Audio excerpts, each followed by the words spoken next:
is.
Okay, hi. Oh my goodness, I forgot to turn shit off. Of course I did. All right, there we go. Okay, hi guys, how are you? How is everybody? We are back for session number 15 of what was the Sunless Citadel. But guess what? The Sunless Citadel is officially over. So we have changed the name. I have changed the name of the campaign, as it were, to Unlikely Heroes. Because of all of the groups that I have run D&D for in my day, this is the most unlikely group of adventuring heroes as they were. Again, just to introduce our characters really quick, we have Doc, the Tabaxi rogue assassin. We've got Bofer, the Forge domain cleric and professional jeweler. We've got Ree, the female goblin barbarian. We have She, the half orc slaver slash huntress or ranger. And then, of course, we have the iconic Meepo. Meepo once was a very simple and meek being, but has recently undergone a transformation that has transformed his very being into a white dragon bloodline sorcerer. He's still meek, but much less meek than he was. So, anyways, thank you for popping in tonight. For anybody who's seen the stream before, and for those of you who haven't, real quick explanation: I do not pay attention to chat at all during these streams because I want to give my players 100% of our time. I was just informed about 10 minutes ago that we're not going to have our fifth player, so we will not have She tonight. But I have already worked that situation out. So, without further ado, we're going to go ahead and do a recap, questions, and I've got a couple notes for the party, and then we're going to dive into it. So hold on to your britches. We're gonna have fun. Hi, Sayru. Thanks for popping in, man. We'll be here for the foreseeable future, i.e., this evening. Hopefully, you stick around and hang out. And if not, I totally understand, man. But yeah, we'll see you. We'll see you just in a little bit here, bud.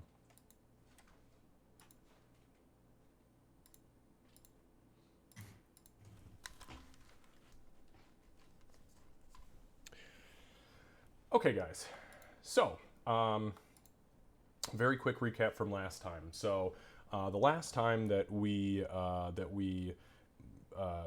gamed, you guys had just entered the dragon door. You were going into the dragon door, the mysterious dragon door. What's behind door number 1? As that was the first impassable door you guys had experienced in the Sunless Citadel.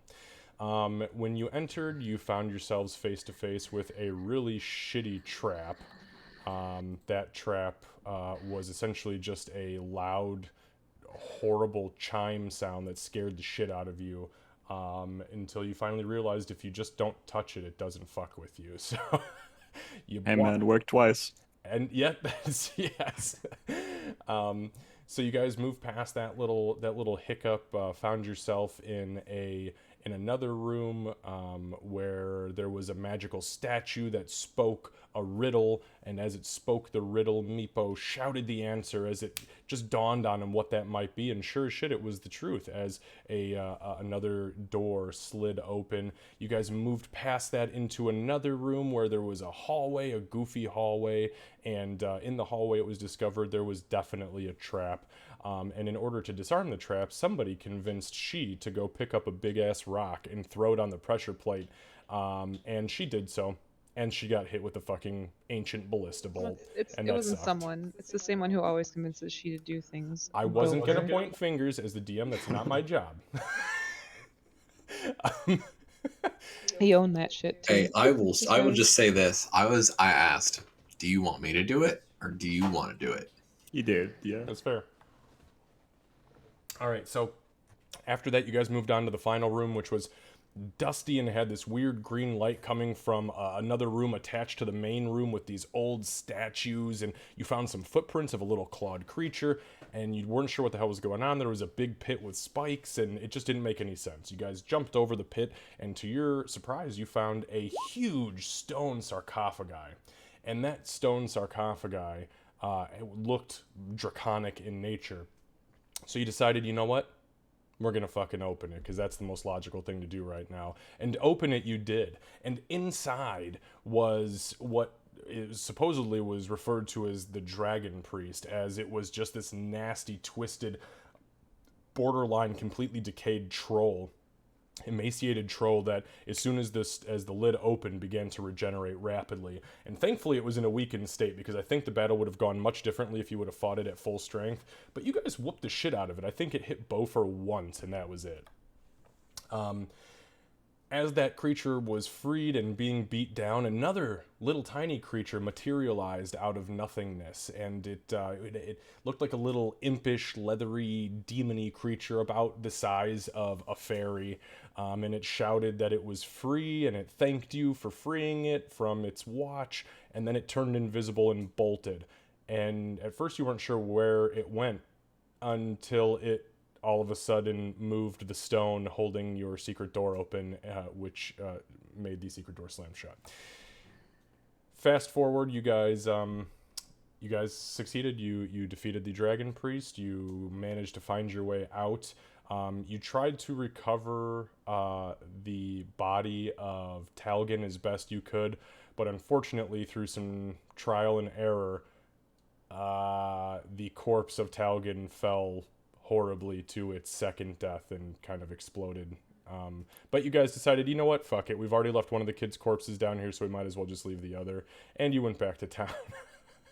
I mean, we had another not complete corpse to experiment with before we used Talgan.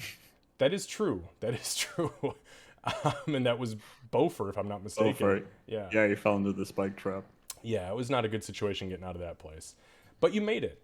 You traveled back to town, where you bumped into a couple of local town militia who tried to give you guys a hard time. Bofer, pretty much having no military experience whatsoever, pulled a non-existent rank and scared the absolute piss out of the guards to the point where they bailed.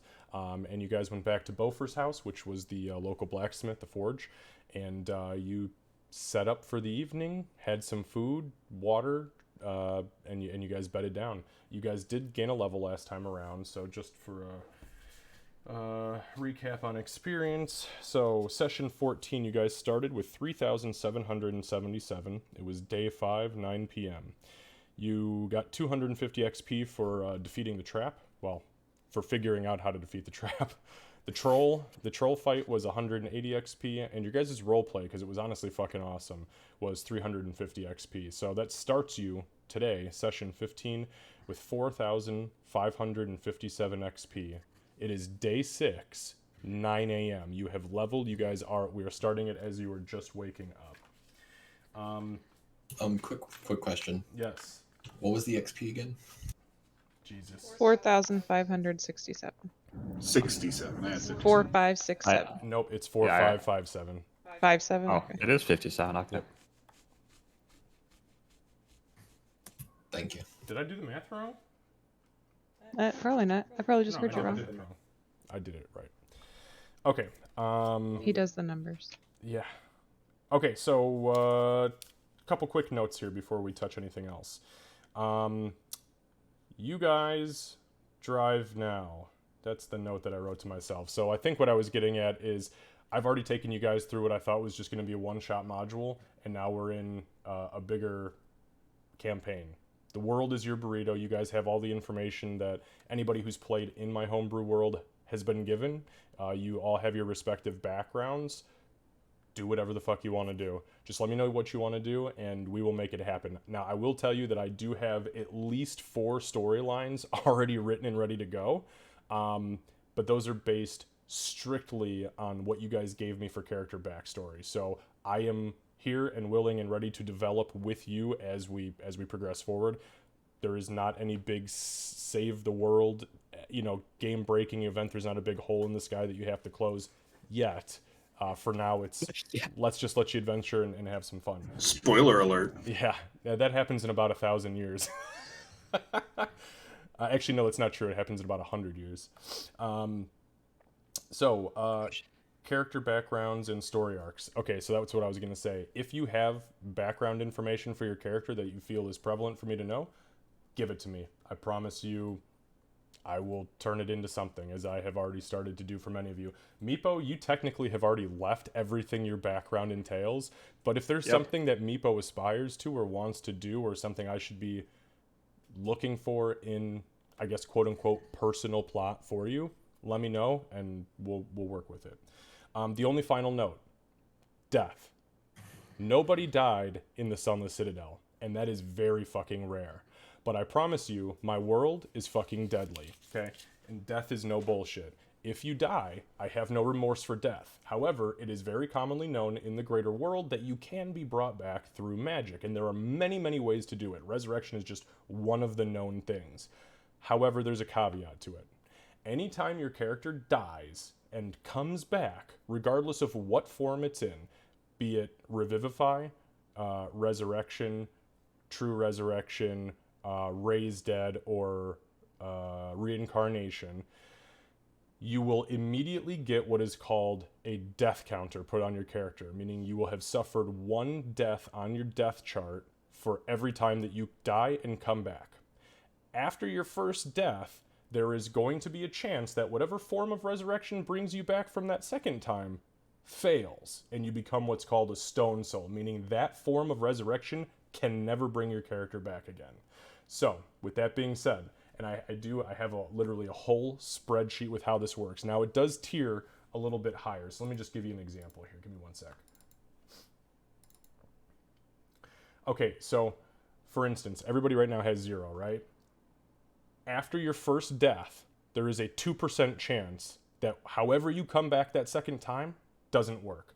After that, for number of deaths from 1 to 14, it goes in the following modifier percentages. 2%, 4%, 8%, 10, 20, 25, 50, 55, 80, 85, 90, 95, 99, and then at 14 deaths and resurrections, a 100% guarantee to fail. Now, with that being said, I do that because I don't want people to Leroy Jenkins every fight and just say, well, fuck it, we've got 20,000 gold, we'll just all get a res afterwards and we'll call it a done deal. I want to bring a little bit more realism. To that note, there are ways for people performing any sort of resurrection or raise or revivify to increase your chances of survival. So ways that this can happen. A basic resurrection will grant you plus 0%. A true resurrection always gives you a plus 10% bonus to come back just because of the potency of the magic. If you sacrifice a divine magic item of rare or higher grade, you gain a 15% chance to come back. That means that the person casting your raise dead, resurrection, whatever, has to literally consume the raw essence of that divine magic item, but it fuels your soul, your spirit, and gives you a better chance of coming back. There is also a 9th level ritual that exists for clerics only that I have created, and it's called Strength and Spirit. You have to have a star diamond worth 50,000 gold, which the ritual consumes. It's a 2-hour casting time ritual, and at the end of that said ritual, the cleric targets one person that's inside that ritual circle with them, and their character's spirit is restored by 1d4 plus 1 deaths. However, the caveat to that is the cleric takes on 1 death themselves. So it's a huge it is a no bullshit thing.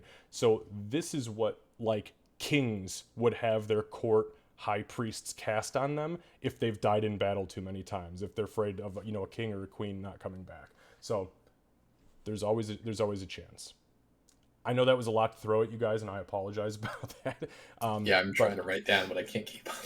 Don't die. I think the the moral of that story is try not to die. Now, on that note, just so we're clear, if you fail to come back under one of those specific raises or reses, it doesn't mean that you lose the ability to be raised altogether. Right. So if let's say Meepo goes down and Meepo dies, and he rolls a 1% and fails on the revivify that Beaufort just threw into him, Meepo can no longer be revivified, but he can still have Raise Dead cast on him, he can still have Resurrection, Reincarnation, he can still have all of that, but he just becomes stone sold to that one particular thing, so it's not a total out at that point.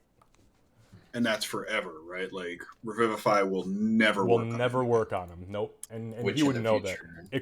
They refer to them as a stone soul, a revivify stone, a stone souled revivify. So just so that nobody is too scared, which I may have already done that damage. You're making me want to take the spell to, what is it called? Make sure no one decays after like 2 weeks, just in case. Oh, Gentle Repose? Yeah, it's a good one. Okay, so campaign 1. This is me. I'm just telling you the number of deaths that we had in campaign 1 at the tail end of it. Mind you, this was almost 6 years in the running, okay? So at the end of 6 years, we had Candace's character die and resurrected successfully 3 times. Our cleric, twice.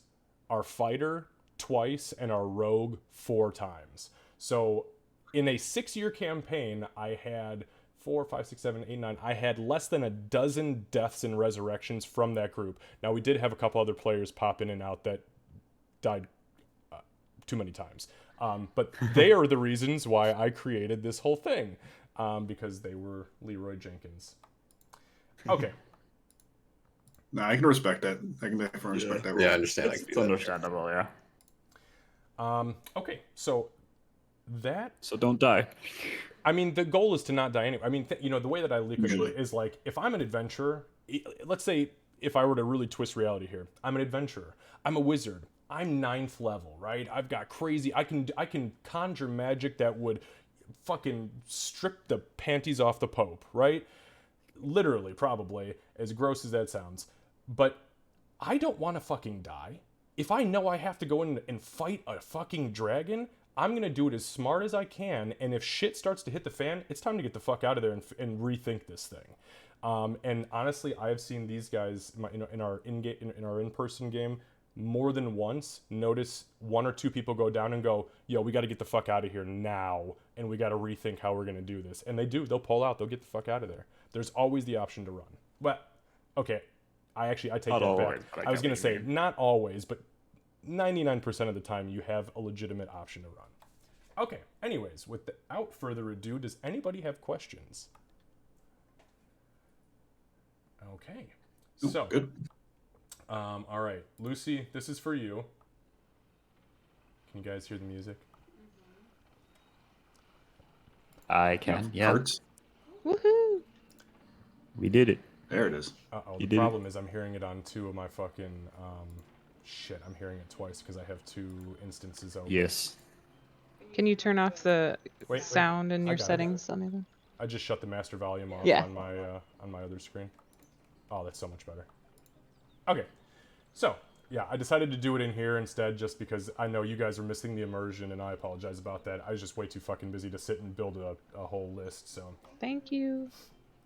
It's Appreciate so it. pretty. It's so pretty. It's quite nice. You all wake up. It is the morning after the end of what was your first quest together. You have succeeded in what you set out to do, and what you set out to do was find what had happened to the mayor's children. And unfortunately, they met their untimely end, but fortunately, you were the only ones that had been hired on at this point that were capable of finding them. You all slowly start to come to Meepo. It was weird to sleep on the surface, but you managed. You cozied up next to the fire, and Bofer, especially after his horrific nightmare, stayed up very, very late into the night and ensured that it was continually stoked to keep you warm. So you all wake up. Bofer, you are exhausted. You have 1 level of exhaustion. You're very, very tired. You guys can all looking around. You see that he's got bags under his eyes. His face looks almost a little bit sunken in, but it's not like he's emaciated, maybe just a little dehydrated. And he's, I would assume, Bofer, correct me if I'm wrong, probably still stoking the fire and just kind of obsessing over the forge area. He actually is stoking the fire with a bottle of a Firebell in his hand. Oh, fuck. Well, you're morning go- drinking. Is it full or empty? It's almost empty. Almost empty? Okay, give me a second. Oh no. That is the most explosive substance known to... Yeah, Oh, it no. is. Oh no. We literally had somebody soak rags in our first campaign in Firebelly, try to light him and shoot him, blew up in his fucking face, almost knocked Yeah, him his off of a bell eyebrows. tower. Yeah, it was terrible. He had no eyebrows. Okay, Eyebrows never grew back. no. For the moment, everything seems fine, but there's a pretty audible hiss coming out of the top of the bottle as man, I don't know if any of you would recognize Firebelly. I was just about to ask if I would. Probably not. Candace, make a history check. Yeah, you know, maybe, especially with where you're from, it's possible, especially looting. Yeah. Whoa. 20. Jesus fuck. Yeah, you smell it. You smell it. It is like hot cinnamon, and you realize as you see the steam coming out that Bofer is probably pretty fucked up, and he is more than likely within a minute or two of blowing his fucking hand off. It's like So- he's like waving the grenade over the fire, like. Doc will sit up. Look over. Still drinking. My turn. My turn. Give it to me, Bofer. My turn. My turn. My turn, Bofer. But it tastes so good. Give it to Doc, Bofer. Give it to Doc. Fine. I'm gonna move I'll hand it over. as far away from the forge as I can. There's not much left. I'm gonna put it in my backpack. That tastes that tastes so good. I'm gonna be miming for just a moment. Hey Oh, Clouds, thank you perfect. so much for popping in and for chatting sure with us. will. Just so you know, Probably I around this don't time, pay Ree will attention probably to chat wake a up whole to lot hearing you during the guys. nights that we stream D&D, and it's I not put because it I in hate my you guys, backpack. it's because I almost I finished just that give bottle. these guys all my I attention. win the So game. Thank you for being here. Ow! You've been drinking all night? I've had the best sleep I've had Please in enjoy. We're days, just at the tail man. end of This the Sunless this Citadel, place is and we are cozy. going into the great I know. campaign. I So, couldn't sleep. Thank you for joining I felt us like so I much. was on fire. I felt like I was hugging that fucking snake again. You know what I mean? Yeah, Bofer. I mean, you've been hanging out around the front of the furnace all You night, right? almost were on fire. Hey, I was on fire. Believe you me, when I was sleeping. Never mind. I don't need to talk about that. What happened, buddy? Did you have bad dreams? I mean, Or were you like sleepwalking and fighting things and like you were on fire? that'd be fucking cool, but Did no. you fall into the fire when you're sleeping? I'm not that stupid, Ree. No, but not you are Hug a that fire drunk. snake. Hey, I saved y'all from getting fucking hit by that thing. You did. And I melt my face off for y'all. I love y'all. Candace, make I a really perception love check. y'all, but man, that was really good.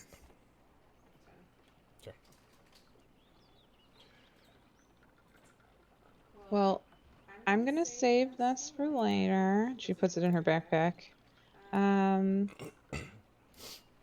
So what's next? We need to go talk to the mayor, right? Do you have Bofer? And she like gets like right in his face. Do you have any coffee? Huh? Um. Uh. I don't know. She's just gonna start rummaging through like the pantry to see if I can find coffee, water, things to sober him Oh, up. is coffee that brown Hey, vibration water? Yeah, it Don't smells real bad. don't hit your head. There's like it's like a 5 foot thing because we're Yeah, dwarves and you're she's kind of probably like hunched down trying to dig through and look on yeah shelves and stuff. you're kind of tall. Damn, why are you so tall? Why can't I be that tall? Because you're a dwarf and I am not. It'd be kind of cool if you were a dwarf, though, right? Bofer, you are so drunk and I kind of don't want to fix it, but I should. Okay. Sorry, Xavier. How bright would you say it is? How bright outside? Well, it's still, I mean, it's Yeah. about 9 o'clock in the morning. This morning, it's a little bit hazy out. It's a little bit cooler, kind of like a spring morning that really wants to be a summer morning, but just didn't quite fucking make it. So if that's, I don't know if that's descriptive enough for you in Nigeria, but Yeah, yeah, I get it. We have like rain season here. all of a yeah. sudden- Oh, sorry. Go ahead. No, sorry, you go ahead. So I was just gonna say it's not outlandishly bright, but as far as like the natural ambient light, it is brighter than anything you've ever fucking seen before. Yeah, okay. So then Meeple, you'll probably like as Doc searches the cabinet, you'll probably hear like a boom or a crash. And then you'll like see Meeple probably bumped into something with his eyes squinting, holding up his hands. By the way, this is an in-character Yeah, thing. I I know. have daylight sensitivity is a cobalt thing. Gotcha. Yeah, so you'll hear like clink, clink, and me kind of rummaging and cans maybe tapping on each other and stuff. And Around Meepo's neck now is like a tied scale of Calicryx with a dragon symbol on it. Calicryx scale with a dragon symbol. Bover's gonna be like, yo, Bofer, And it's a That's big fucking some scale too. It's like one that's of those some big throat shiny- plates. ass shit, Meepo. That looks cool. Bofer, what? where might we buy healers kits as well? Why don't you remember where we went the last time? You remember that fucking crazy gnome? Oh yeah. Yes. Okay. Yeah, she gave me the weed. Yeah. That's What we found in the cage? good ass shit too. No, that was a different no. He was a little bit crazy too, but no. I mean, both of them are crazy. I mean, have you met gnomes in general? No, that was the first one Meepo met. I've met gnomes. Yeah. I've met gnomes too. Yo, I I've robbed a should few tell y'all. gnomes, yeah. I've thrown a few gnomes.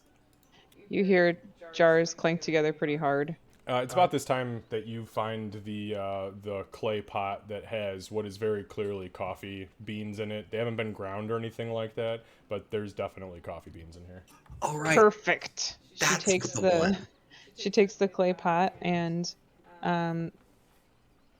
let's see. We lost your hammer. Is there like a I have a morning star and a mace. It's also a forge, so there's like hammers and yeah, tools so I'm gonna everywhere. find like a smaller Or you hammer. could use the I mean, the Morning Star is pretty fucking cool. I'm not gonna lie. A little It's overkill big. to match up coffee. I'll destroy I the whole love those house. old stone and mortar thingies over on the table over there, but that hasn't been used in like a No, month. the hammer will be fine. She Okay. takes out some of the coffee beans and lays them out, and then she takes the smallest hammer I can find, and she starts smashing them. Yeah, While I you're mean, Clearly doing this, letting some oh, aggression out on these coffee beans. you don't get them into like a powdery grind or anything like that, but you break them up small enough to where if you put boiling water over it, it's gonna make coffee. While you're doing this, Boo-boo. Bofer's gonna walk back into the pantry and get another bottle of wine. Okay. You realize, Beaufort, that your supply is running pretty low, like your guys' actual at-home supply, and it's not because you've drank it. It looks to you like somebody has taken like 80% of your wine. Fucking gnomes. Why are these fucking gnomes taking all of my shit? I was gone for. I don't know. I don't know how long I was gone. I was gone for a while. It's been like 2 weeks, Really? It's been 2 weeks. Damn. I think. I don't fucking know. It was dark down there. I mean, yeah, that forge was pretty. Felt like a fucking fucking cold. year. Make a He's gonna survival take a check. swig out of check. Make a survival check for me, Ree. Okay, okay. Yeah, I was just gonna say, what the hell's going on? Okay. Probably no idea. Yeah, you have no fucking clue. It was dark for a number of days. Yeah, probably Hey. more like a month. Meepo, have you ever had this before? Had what? Okay, come here. You get out of the light. You're not supposed Oh, to. can do we that. To like make try and something feel like his way towards. Try this. Okay. Meepo will try and take a swig of water. What is it? What do you fucking give him? The wine? Yeah. It's wine. Okay. Yeah, you taste it. It tastes like shit. I mean, it tastes like sour vinegar. Which, I mean, you guys had versions of wine, but your wines were way earthier because they were made out of like mushroom and other like you'd gather up bioluminescent fungi and you'd be pissing, you know, literally you'd be pissing light for 2 days, and this stuff just tastes pissing like glow sticks? yeah, right. This tastes like what she was pouring all over her wounds. But that's just generic alcohol, so. Yeah. He'll probably spit it out and be like, "No, thank you, Meepo. I think this is terrible." Oh, Meepo. Here, Meepo, have it's, some It's water. not for everyone. You'll Yeah, grow he'll into take the it. water. You're still young. The water's delicious. Yeah. So after Water's great, after a yeah. while, once the coffee is actually made, I'll pour some for Bofer. Oh, can I get some? Can I get some of that brown vibrate water? Why do I want Sure. coffee? Vibrate water. Because we need to go have a difficult conversation. What do you mean a difficult conversation? We got to talk to the mayor about why we didn't bring back his children's heads. Yeah, I don't want Yeah. to do that. Sorry. Don't want That's to do okay. That. Do you want to stay here? I mean, I Probably don't- be better if it came from you, right? You're probably right, but like, I don't Not know. in this state. Yeah, probably not in this. Yeah. Oh, man. I'll tell you what. When we drink, us dwarves normally sing, and it's amazing. Like, do you know any bar songs? Like, I know you do, Ree. Like, what do you know? What's Do it I- bad? Oh, right, Meepo. It's like a room where everyone just gets messed up on this stuff you don't like. Sounds like you Strauss torture chamber. It's not, You're not far, far from off. that. Yeah, we pay for this stuff, and it's really expensive, and we beat the crap out of each other. It gets Wait, you- really wild. When you go to the bar, you pay for the drinks. I usually just steal them and get drunk under the hay bale in the corner. It's because you're a rat hunter. Yeah, that's how I do it. You probably get the drink when you're hunting the rats down the cellar. Yeah, well, yeah. There's that too. Yeah, I steal some of the wine that's in the cellars too. Yeah. Bofer, make a perception check with disadvantage, please. I have to make that too from now on. Like everything's at disadvantage for you, right? Yeah, isn't it attack rolls too? Me? No, for Lucy. For Meepo. No, it's just perception checks. Wow, Nice. that's a pretty generous light sensitivity. All creatures in the monster manual that have light sensitivity are pretty much, they can go fuck themselves. Yeah. Let me just make okay, sure never about mind, that. I'll Google. check while you. Yeah, he perceives nothing, so. No, it is attack rolls. It has disadvantage on attack rolls, perception Okay. checks. Good. That makes sense. Yeah. Bofer, I'm going to extend this offer to you again. If you'd like to stay here, you're welcome to. If you would like to be the one to deliver this news, then you need to start drinking this. And she'll slide the cup of coffee across the table. It smells good. You saw some pretty fucked up shit down there, but it smells pretty good. Okay. I'll grab the coffee and start drinking it. Yeah, I mean, you don't instantly sober after a night of night terrors and alcohol binging, but it definitely takes the edge off. There's something about it. As you take your first sip, Bofer, you realize that this is the last of your father's custom roast. This is what he grew in the yard outside the forge before he died. And this is whatever is left in that jar is the last of his coffee legacy. And it brings you to a place, 50 years ago when you were a young child, and just kind of soothes your soul just a little bit. If a song would make you feel better, I know one. The knee bone's connected to the leg bone's connected to the hip bone. Is that making you feel better? That's a good song, but this stuff right here, my dad made this, and we used to sing a song when we would throw gnomes and like drink all the time. Oh, it was great. Here, Is I know the one. is the song about throwing gnomes? No, but Okay. it's about drinking. There's an there's a merry old inn beneath an old grey hill, and there they brew a beer so brown that the man in the moon himself came down one night to drink his fill. Oh, the Oscar had a tipsy cat that played a 5-string fiddle, and down he saws his bone, now squeaking high, now purring low, now sawing in the middle. What? Beaufort's gonna puke. Oh no. God. Yeah, and he does all over his shoes. The coffee just hit that spot with the song, and That's the ticket. Also- that's an interesting way to end the song. Wow. Let it.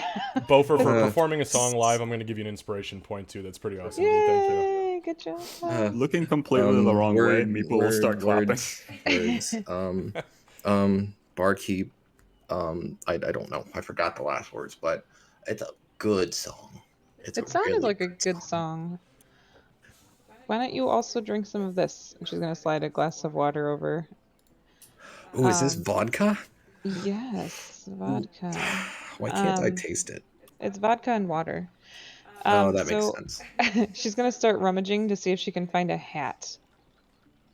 Oh, wait, I got my little like rice hat thing. If you Oh, want that. could we maybe have Meepo wear that? Oh yeah, absolutely. Yeah, here you go. I mean, I got Might help my him. rat head that fits me way better than this. Don't Awesome. just get Thank you. Don't y'all just get the cloaks in the room over there? Well, because if the brim will help with Yeah, the sound. you need a wide brim for his head. Yeah, and it is. It's like a big. It's like Snout. an old 1975 Vietnamese rice picker hat. I mean, it literally looks like you're just moving through the rice paddies in Nam. Just and it's when we- huge. I mean, on your little tiny ass head, it wasn't even made for Ree's head. So It's big on me. yeah, it's real big on Meepo. That's my However, old hat. Meepo, it does help combat the sensitivity that you have to the light. You will still suffer all of your same disadvantages, but it's not as glaring as it was with the hat on. I'm gonna pop it on his head and go, "He's over there," and point. Just when we thought you couldn't get any cuter, Meepo. I wasn't gonna actually suggest it. Does anybody know how to make like something for like his eyes, like something to put over his eyes? Like I see like people sometimes wear like these things on their faces to help them see better. I wonder if you can do that. But I might actually know somebody. I might actually know somebody, right? Gnomes, baby. Yeah. I might actually know somebody. Yeah, They're maybe. in the inn.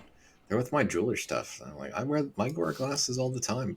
I can't really read, Well- like very very well. I can still read, but it's like I can see very think- fine details for my stuff. Yeah, I think Ree's talking about the ones that are dark, though. They're like Oh, dark for like those are people who are blind. expensive. Yeah, but I might be able. I mean, up in the mountain, once in a while, I'd see people with those things over their Mhm, faces mhm. to from like the snow and whatnot. It would keep them from like going fucking blind and shit. Well, okay. Well, if we can, let's talk to the mayor first and get this over with, and then we can talk about where to go. But if we can head back to Middleton, I might be able to help. Mhm. Go where? Middleton? Where is that? Wait, Middleton. In the middle. Middleton. That Oh, way. oh, right. Yeah, I forgot about that place. I went there once, only once. Hey, just as a side note, just for everybody in general, kind of an out of character thing here. If at any point in time you guys want to see the like greater world, it is assumed that you as a group do have a world or a continent map. Thank So you. I have no problem pulling that up at any time. Thank you. I'd actually like to see it because I Yeah, don't I can't imagine Ree probably wouldn't know of those other locations other than like the mountains and Yeah, Bree.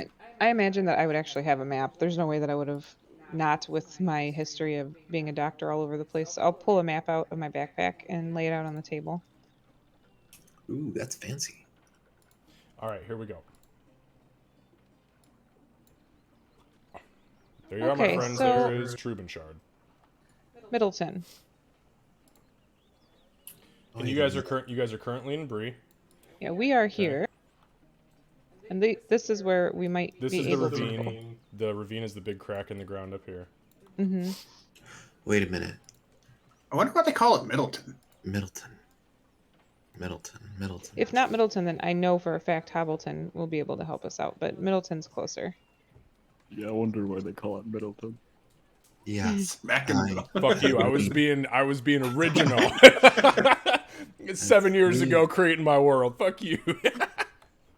That's where she went. Who? Oh, Oh, no one. Never mind. But yeah, Middleton would be a cool place to go. It was fun last time I went, like 10 years ago. So as Bofer finishes that statement, you guys all collectively kind of glance around. You realize that she's not here. wasn't she sleeping outside? Right? Or was she? She did go outside last night. Yeah. I have no idea, to be honest. I was drinking and I kind of had some blackouts here and there, but you know. Meepo, did you happen to see her when you woke up? Meepo sleep like a rock. You're welcome. I mean, I wouldn't put it past her to just kind of head home. Maybe she wandered off to take a piss somewhere. You know, she might be Maybe. back eventually. Speaking of piss, I need to go take a piss. I'll be right back. Oh yeah, me too. Piss on a fire. No, don't do that. Don't do that. I piss Oh, on that's your a good forge. There's a hole in a room over here. Let's go. What do you mean a room? There's a hole.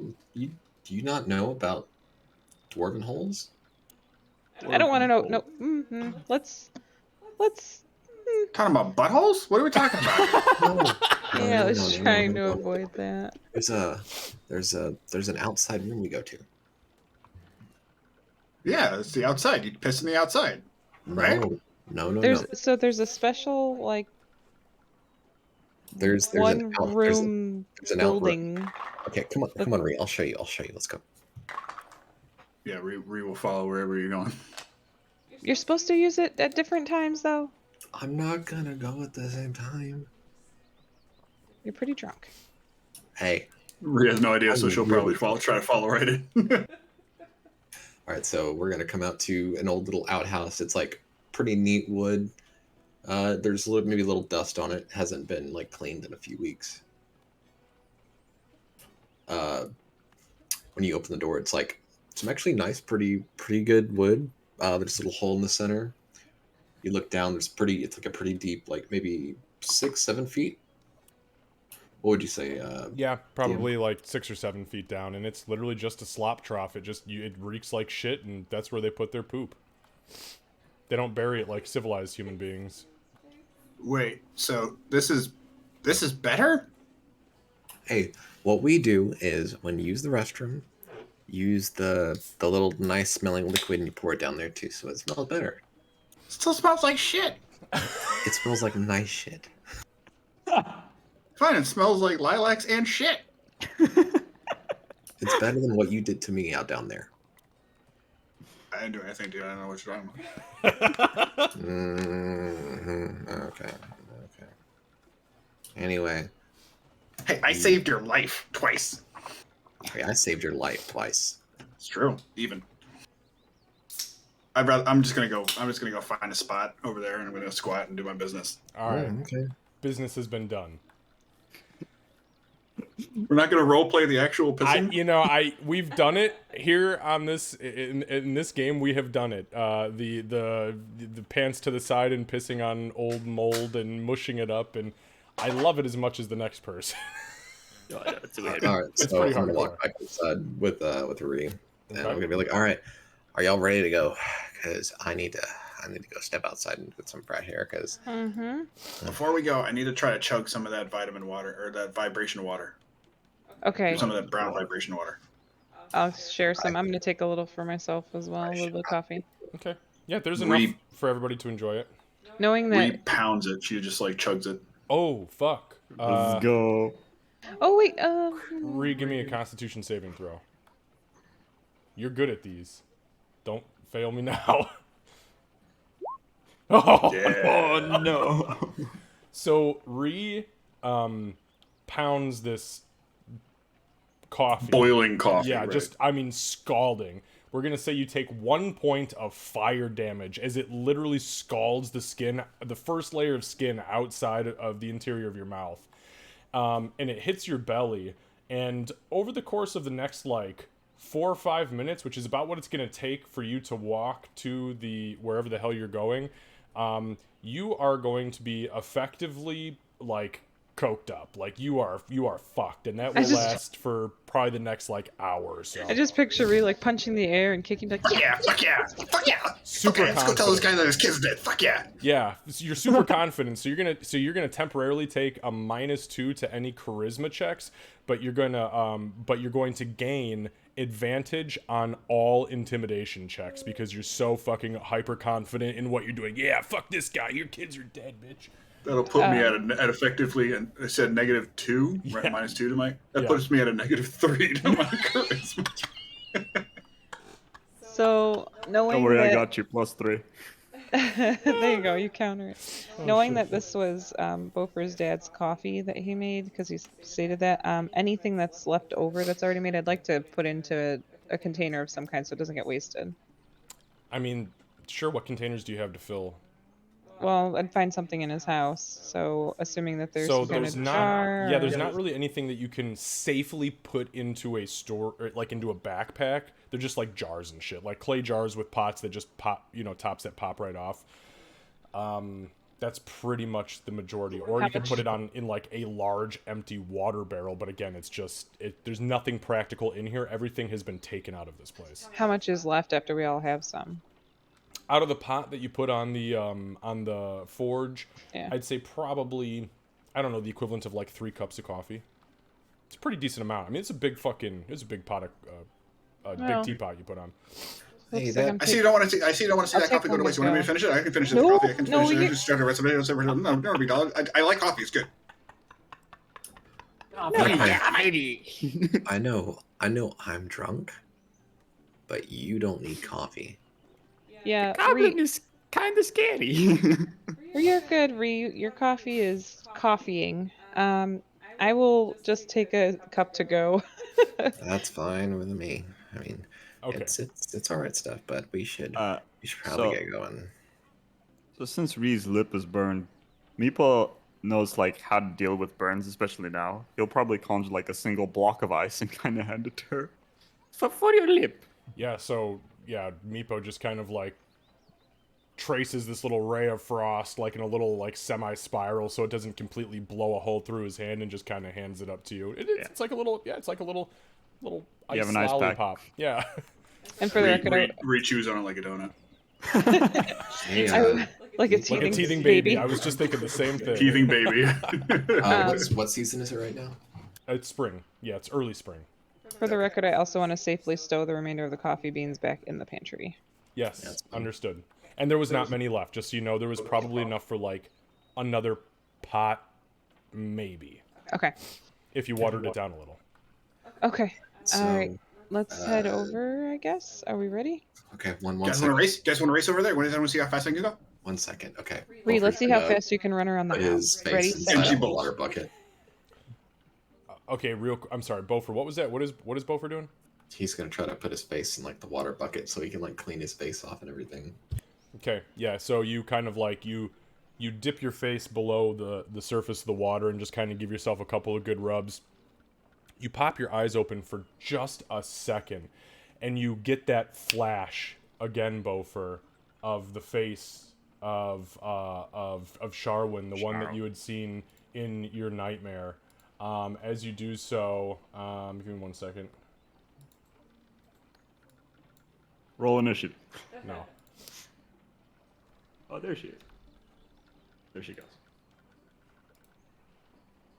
Give me 1 moment.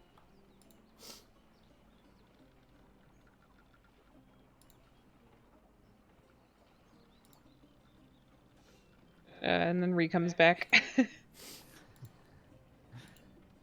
It takes me exactly.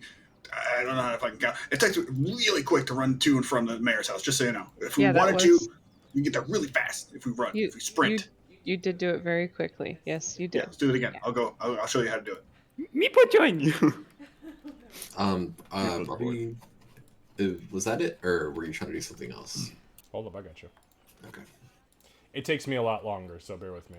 This No worries. is the... I went back and did some tweaking because I very hastily went through the other one. This is actually the nightmare visage you had. You're welcome. Oh, there it is. Oh, Oh, my eyes are bleeding. jeez. Alright, so while when he sees that, Beaufort's gonna just stick his face out of the bucket and throw it at the wall. Yeah, and you feel it like scream at you. Like as you flicker your eyes open, you just hear "Why?" and your head immediately jerks out. It's like he got punched in the face, you guys, and he picks the bucket up and just fucking hurls it at the wall. He's shaking visibly.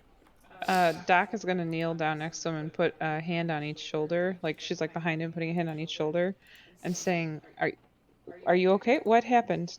What happened?" Beaufort's just gonna start breathing really, really shallowly. It's like, I want to assess him. Okay, give me a medicine check. 16. He is drunk.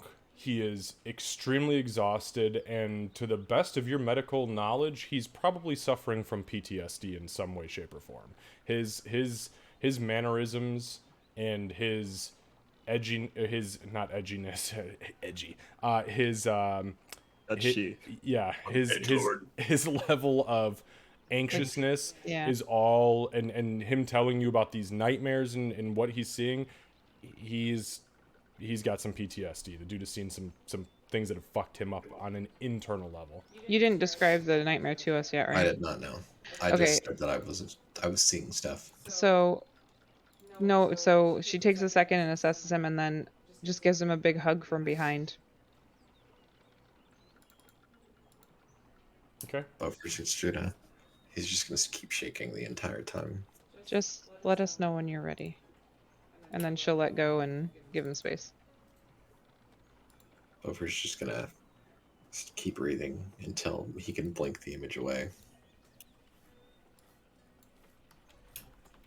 And after that, he's gonna be like, okay. Ready? Yeah, I'm ready. Let's go. I'm gonna try to grab Ree by the collar as she runs past and drag her along. While this is going on, Beaufort's gonna get it like an old walking stick out of the corner to keep him up because he's exhausted. Okay. Yeah, there's plenty of them there. Real quick, guys, just so you know, I'm sharing this to you so that you guys all have access to it going forward. That is the map of the world Thank that we you. are currently in. You are more than welcome to access it at any time without me having to do so. Perfect. So, I apologize that took as long as it did. The memories. I know, man. This is a jump back in time, but with updated maps. So. Oh, yeah. Okay, so where are you guys going first? We're gonna head toward the mayor's house, I Yeah. believe, right? Okay, so you guys exit the forge, which is right down here. Make your way up to the main road. Begin to head east, and you arrive within 3 or 4 minutes at the mayor's house. As you guys go outside, there is still no sign of she. She's gone. Where did that... I have no idea, but I know one thing. That half-orc can find us wherever we go. That's true. She's not very good at communication. She's kind of angry sometimes. Most times. All the time. All the time. All right. Are any of y'all any good at talking? Like talking to people? Because Oh I'm my gonna god, I'm need. fucking amazing at talking. Eh, We're talking to people. Who are we talking to? In in these I'm- cases, I am pretty good at talking to people. Do you Yes. think you can help me talk to the mayor, please? Yes. Meepo convinced your style to not beat him as badly. Meepo, no offense, but I don't think the mayor's seen anyone like you before. And I think he might think you're a little dragon. You can still come with us, of Yeah, course, but yeah, No, you he can, looks happy that you called him that. yeah, you can Little come with dragon, us. let's go. Like, but I don't know what he would say if he like saw you talking, because you're like a white little dragon, man. Like, I mean, you use ice. so here's what I'm thinking. Um, you can. Why don't we do this? You have the ring, right? Or at least one ring. Do you have both or just one I got a ring and I got some armor. Well, a piece of it. of his, right? Yes, I do. Okay. So Can I don't. like what I was thinking was like I could talk to him like for the big like for some big parts and you can give the details. I need to know the details though. I don't Okay. know what happened. So basically what we're gonna have to say is like um we're gonna have to say that they How both they both gave their lives to I don't know. I don't know how to how say it about either. this? How about this? We were able to find what remained of them, but unfortunately they perished to the evil magic that we found down there. We did what we could. Um, So you guys are standing outside the house right now, correct? yeah, I'm trying to. This we're like probably out by the road. Okay. Yeah, no, that's fine. Before we enter.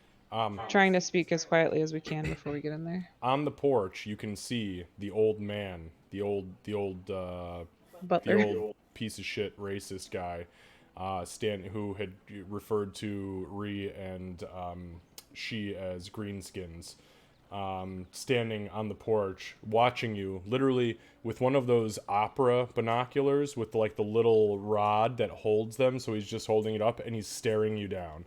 So I can see him doing that? Oh yeah, he ain't hiding. Okay, I'm gonna turn so that my back is. So I'm blocking Bofer and my back is to him. Understood.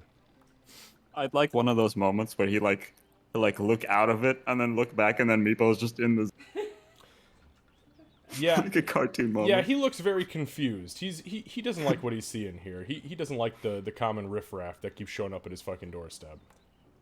Yeah, So I think we should do that. What you're Okay. saying, yeah. yeah, and then we'll present the piece of armor and the ring to him, and just let him know that unfortunately this is all that could be retrieved, and that our hope at this point is that they are resting as best as they can. I don't think that delving into details or making you relive whatever you lived through. Yeah, is a no, good no, no, idea. no, no, no, no, no, no. No, no, no. We didn't witness it. I mean, we got Okay. scared. Okay. So Yeah, I mean, why don't we just tell as close to the truth as possible? Like, we went down there, they tried to murder us. Well, like the woman did. Stop. that's all right. I got it. It's okay. It's okay. Yeah. Oh, I can tell a story because I was awake. I was It's eaten by a okay. frog for half of it, but I was awake for most for a good No, quarter. well, I think that's so in sensitive situations like this where you sometimes leaving the details out is better. Um if if he does ask for actual details of the fight itself, then Oh, Got you. by the way, when this was going on, Bofer was putting his hands over his ears while they started talking like that. Okay. So wait, is me being eaten by a frog not an important detail? no, it is a very important detail, but maybe not to the mayor. It's very important to us. Yeah, that was something else. Some fucked It up might shit. it might be useful if he asks what we were facing to bring that up. Yeah. Give him Oh an yeah. idea. Yeah. Absolutely. Okay. Yeah, I can tell Okay. that part. Yeah. Giant Okay. goblin eating frog. Yep. Okay. Doc, like you guys kind of see a shift in her demeanor. She goes from being your rogue that's been picking locks, or at least attempting to being. She almost looks older in her facial expression. She's clearly steeling herself for giving bad news, and there's obviously this is something she's done several times before. Okay. She Ding puts a hand dong, on your both kids her. are dead. Yeah, that's not how we're doing that. That's She super puts subtle. I don't think Ree would notice any of that. I'm sorry. no, that's fine. And then she'll put a hand on Beaufort's shoulder and give a squeeze and turn and start walking toward the mayor's house. Okay. I'm ready.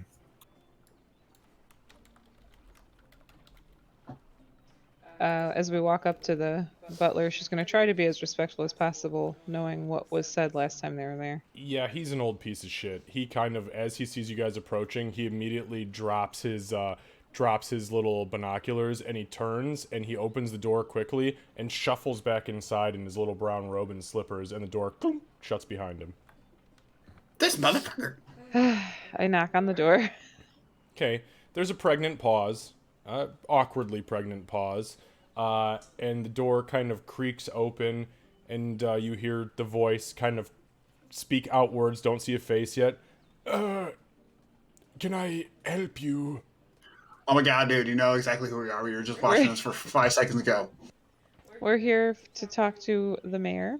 Do you have an appointment with the mayor? Yes, the appointment was as soon as we were done searching in the ravine to come back and speak with him. Oh, yes. One moment, please. The door shuts real quick. You hear some shuffling. Scoot, scoot, scoot, scoot, scoot, scoot, scoot. Last him? 5 or 6 minutes go by, legitimately, before you hear the audible sound of footsteps. Meepo, during those 5 or 6 minutes, Meepo will legitimately ask Doc if he should blast him. No, don't blast him. No, Re- do not blast him. No. Ree's like doing like jumping jacks on the porch right now.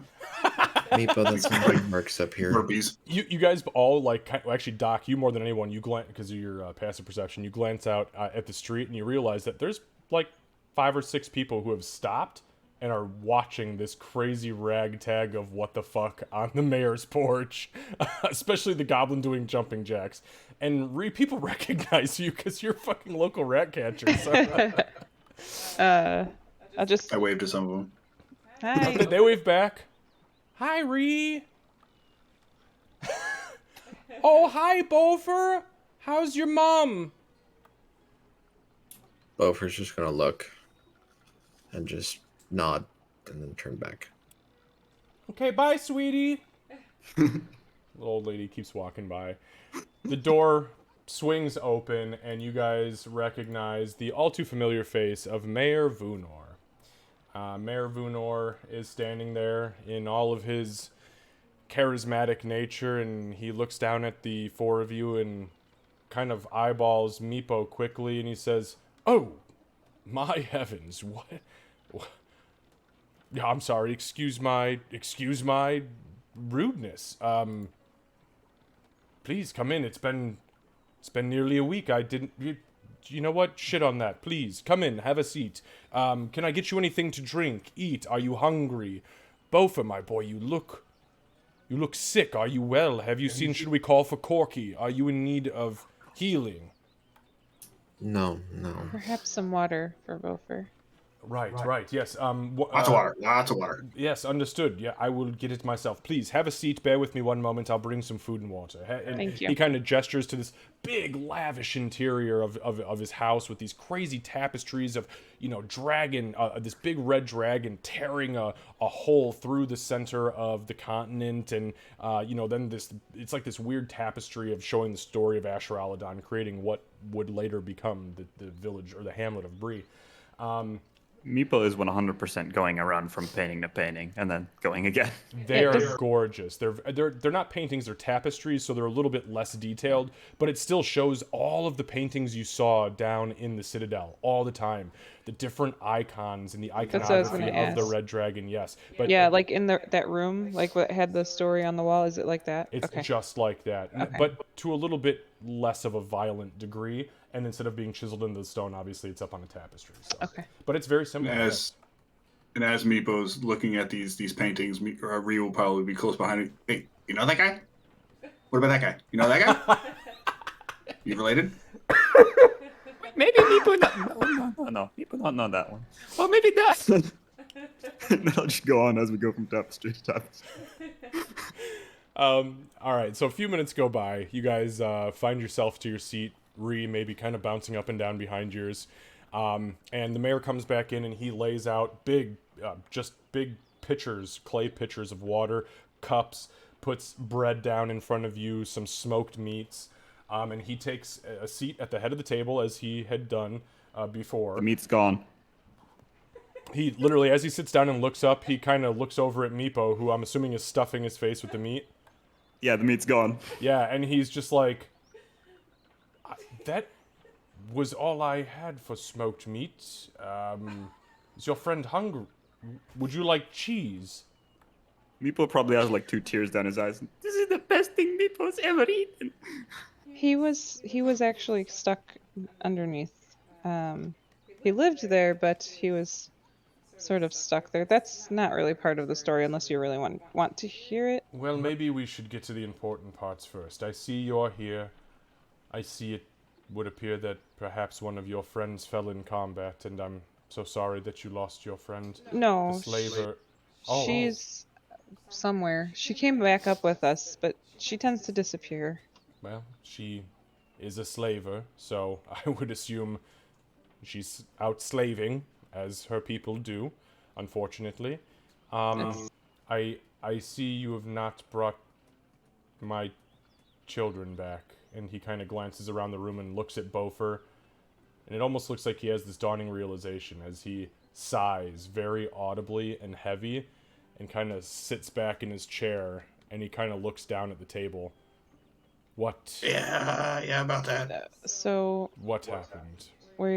So Bofer, go ahead if you'd like to present what we've found. While she's saying that, I'm gonna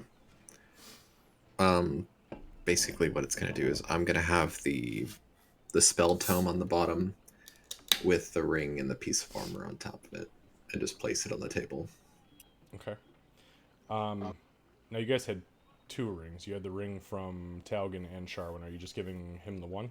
Oh no, I'm giving them both. Sorry, Okay, I forgot. okay, about that no, one. it's okay. I just wanted to make sure because otherwise it doesn't depend on roleplay. It just depends on what you get paid. So he kind of sees you set everything on the table, and he stands up and looks over. We were able to find. There was very dark magic down there, darker than anything I've ever seen, which isn't saying much because I haven't seen much, but it was dark, and unfortunately, she had succumbed to it. Your daughter had. Or this tainted druid that was down there had taken full control, and she no longer had control over herself. There was the tree that produced that fruit. You see he's got tears streaming down his face, trying to take in what you're telling him. He's probably heard the word druid twice in his entire life, and now he's just like, what the fuck? Yes, the excuse me, the fruit that the goblins brought to the surface. Yes. She'll I would have taken the chair like closest to where the mayor would be sitting, so she'll reach over and try to put a comforting hand on his arm as she's speaking. So that tree apparently had some of that's where the dark magic was from, and I believe unfortunately that she fell to it. Your son also. What do you mean she fell to it? She was dead when you got there? She'd been hung from it? What? No. They fought valiantly. She like I said, it What was. do you mean they fought valiantly? You slew them? It was dark magic. That means nothing to me, woman. I'm trying to explain. I understand that you're angry, and you can take it out on me if you need to, but I want you to have the explanation that you deserve. I want explanations. What is dark magic? I am a simple man. I don't understand this. She was possessed. It's difficult to explain, She but was yes, possessed by a fucking tree? that's what it appeared to be.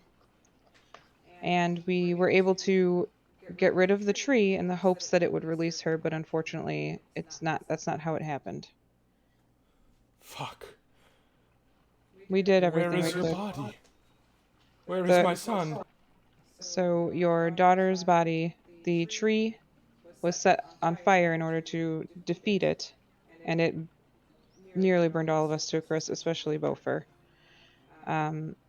Your son's body, we were able to. You didn't answer my question. I said, where is my daughter's body? You said the tree was set ablaze and it almost burned you.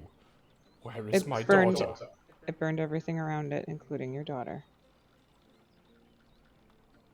At this point, he begins weeping. And again, she's going to try to be as comforting as she can without crying along with him. Your son, we were able to find his body as well, and we did try to bring it back with us. Unfortunately,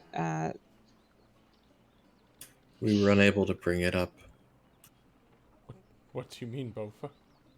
We were unable to do anything because of the chasms. it's a treacherous climb out of the chasm, and we did try to bring his body back with us, but So you tell me his body lies at the bottom of the ravine and rots like some war-torn corpse on a battlefield? it doesn't have to, but we had to rest before we went back to figure out a new plan to bring him back up here. I blessed him. He will be fighting with his patron in the next life. Fuck. I've lost my wife. I've lost my only 2 heirs. I'm a man of my late 50s. There is nothing for me. Fuck. In his drunken state, Bofer's gonna look up at him. What do you mean you have nothing left? I have fucking nothing.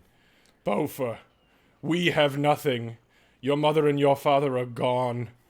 My children, my wife, gone. We have nothing. This town is shit. It is but a stain on this continent. And now there is nothing to improve it when I meet my own demise. I think it's have kinda this nice. town. These people are counting on you. These town people. Their children are your children. I have nothing left here. My father died. My mother left. You still have these people. They count on you. I barely come out of that forge. But they see you every day and they count for hope for you. You are the person that they look to. My family has overseen this town for generations. If I'm to die with it, that means somebody else will take over. Family isn't always blood. Family is everything, and It it is is. blood. It includes blood, but if there's anybody else that you are close to, anybody else that you feel is worthy enough of your time to keep them near you, they are also your family. Not legally, sweet Tabaxi. I don't know how you do it where you're from, but unfortunately, we abide by the rule of Port Weirlin, and under that Pelorian law, only bloodlines can continue, and I am nothing without my heirs. So then, but I mean, a decision has to be made somehow. How does the decision get made? I will be written out of history, and the Queen will choose one anew. Fuck. Everything my family stood for 100 years will vanish. Thank you. Well, Thank you. well- No need. No need. I need not your consulting. Thank you for what you've done. You've brought evidence of my children, their existence, their demise, whatever it may be. Though I wasn't there in person, I do trust the word of Ree and Bofa, as I do know you both personally, and I thank you for what you've done. He stands and he walks around the table and he kind of scoops up the tome, the armor, and the rings, and he walks back over to his seat and he sits down and he kind of takes both of the rings in his hand and he slips Sharwin's ring on his left pinky and he slips his son's ring on his left middle finger next to his own wedding band. And he kind of looks out over you and he unties a small satchel at his side and he tosses it on the table and it fucking hits and the whole table, boom! And he says, "It's 250 gold pieces as promised for the return of the rings.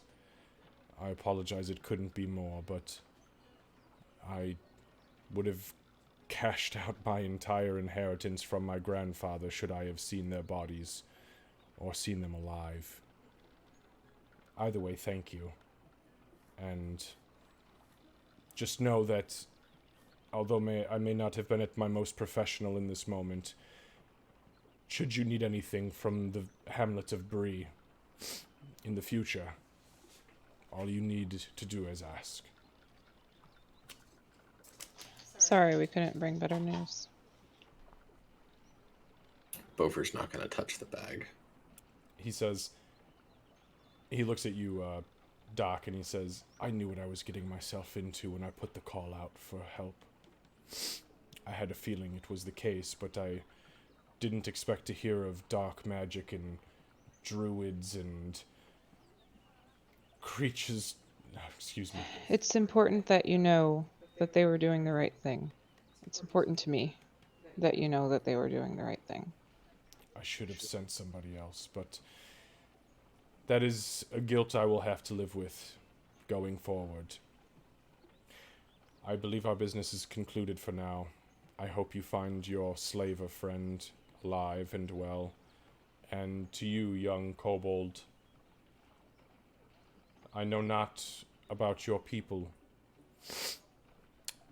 but I hope that with all of the hostilities that I understand exist between you and those who sold the fruit to us, I hope they subside, and I hope that your people can find peace. Sorry, before he gets to finish, I didn't want to interrupt, but as he says that, Meepo, like looking away from everyone else, he'll like put his paw on. He's sitting down, so he'll put it like on his leg. Okay. And where Meepo normally has like this normal, like happy expression, his eyes will kind of darken a bit to reveal like the sadness, because he knows what it's like to lose everything. Galacrix was all he had. He's just gonna look at him, and he's gonna go, "You have a lot more than you think," as he stares outside, and he's going to just sit back, like walk back. Okay, hold on. Make a persuasion check for me, Meepo, and Candace, give me an insight check. Bofer, I'd give you the insight check too, but you are wasted. That's a nat 20, so Oh, I got fuck a off. 24. And I rolled an 8, I swear. Understood. So I'm great at persuasion, but I roll like So you see something in Plus so 5, holy shit. yeah, you roll okay. You roll bad. I mean, honestly, the roll is shit. But as you say that to him, whereas a kobold's claw on a full-grown human man's leg, probably the first kobold he's seen in his entire life, he doesn't flinch. You feel, Meepo, you feel the muscles in his leg actually physically relax. And you feel him sigh. Doc, you see him immediately. His demeanor, as Meepo says this, his demeanor completely changes. And you see him sit upright ever so slightly. You hear one pop in his neck, and he goes straight back to professional. So as the conversation continues, he says to everybody collectively, I, again, thank you very much for everything you've done. All of you. If there's- Small friend, I have not had the pleasure of your name. Meepo is Meepo. Meepo. And you hail from the ravine. You are from the ravine? That is where your people live? Yes, Meepo live with the kobolds in the ravine. Well, thank you, Meepo of the kobolds of the ravine. Very much. And I wish you all collectively the best of luck in your future endeavors. Again, please seek me out should you need anything in the future. And the same goes for us. Sorry about your kids. Re? Uh-oh. It's just restarting. Yeah. Oh, okay, sorry. My everything just like my music stopped and everybody paused for a moment. I was like, you gotta be fucking kidding me. It was just the track recycling. He says, Re, just know that you're the best damned rat catcher this town has ever seen, and should you or your fellow goblins need work in the future, there's always plenty of rats to chase. Thanks, buddy. Upon hearing that, Meepo will be like, "Oh yeah, Meepo suggests you go talk to the kobolds." His eyes kind of widen and look down at you, and he says, I'm sorry, you're the first kobold I've ever met in person, and you expect me to traverse into the ravine, past the corpse of my dead son, to the kobolds to speak with them in person? Over At what? that moment, Well, maybe not you. Not at you. that moment, Beaufort's gonna stand up and I think I remember them saying they'll send a messenger. Or They would like to Or that. do business. Yeah. Ah, well, we have much business to do, especially since the goblins stopped selling us the fruit, so... Yes.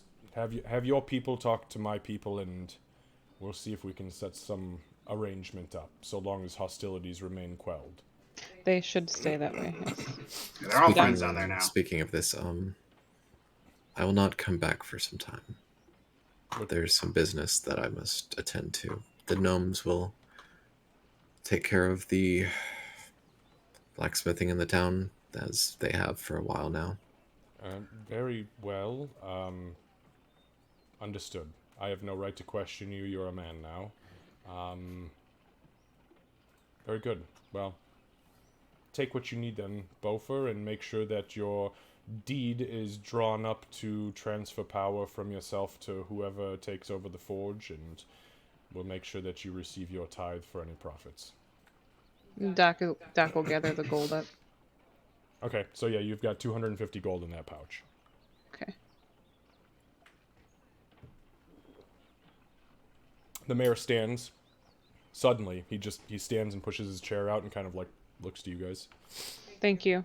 And again, if you need anything from us, just let us know. Yes, thank you. And he begins to walk to the door. He opens the door and kind of gestures a hand outwards. I'll leave. I'll leave as well. Get up and leave, yeah. Okay. I'll follow up. So you guys exit the mayor's house. The door closes, and as the door closes behind you, let's see, who are my high perception people? Doc and Beaufort. You hear almost immediately the sound of what is wailing. A man wailing as you guys leave the house. While that's happening, Beaufort's just gonna put his arm over his eyes and just start sniffing and try to rub away the tears. I think he took that surprisingly well. Yeah, he did better than many do. Doc will put a hand on Meepo's hat and kind of like if you like ruffling hair and say, "You did a good job." Meepo's back to like happy Meepo. At that moment, Beaufort's gonna try to get serious, and he's gonna say, "Let's go to Corky." Okay. Okay, so you guys walk right across the street. Corky is over here in this house. Meepo definitely bumps into some things. Oh yeah, there's Oh, boy. there's people looking at you like, what the fuck? You hear one kid go, "Mommy, is that a dragonborn baby?" Doc will, And she kind of looks down and she goes, "Ugh, no, that's a fucking kobold." Yeah, Doc will grab real, his hand and try to guide. real scream back to the kids. That's a kobold, you little shit! While this, You see the mom kind of look down at you and go, Elry. It's just me. Yeah, fuck yourself. as soon as we Right, hit I the need door, that as a TV show. Just Ori. when we hit the door, I'm gonna tell Doc to. I'm gonna tell her, make sure Meepo doesn't touch anything in here, Okay. No problem. because, as me and Ree know, there's some highly, insanely explosive things in here. Oh, and Doc will kneel down to get to like Meepo's eye level. Meepo, don't touch anything in here. If you are interested in something, ask first, because otherwise we could all explode again. Okay. Okay. Okay, so you guys throw the door open, and as you enter, there is Kick in this. the door. Yeah, there is. Yeah, boof. Fuck off. There is this immediate wave of incense and just crazy levels of spices. There's actually a haze inside the shop. She's got so many different small braziers burning full of different powders and essence of whatever the fucking leaves. There's some of them smell good and some of them are very acrid and some of them are a little bit sour.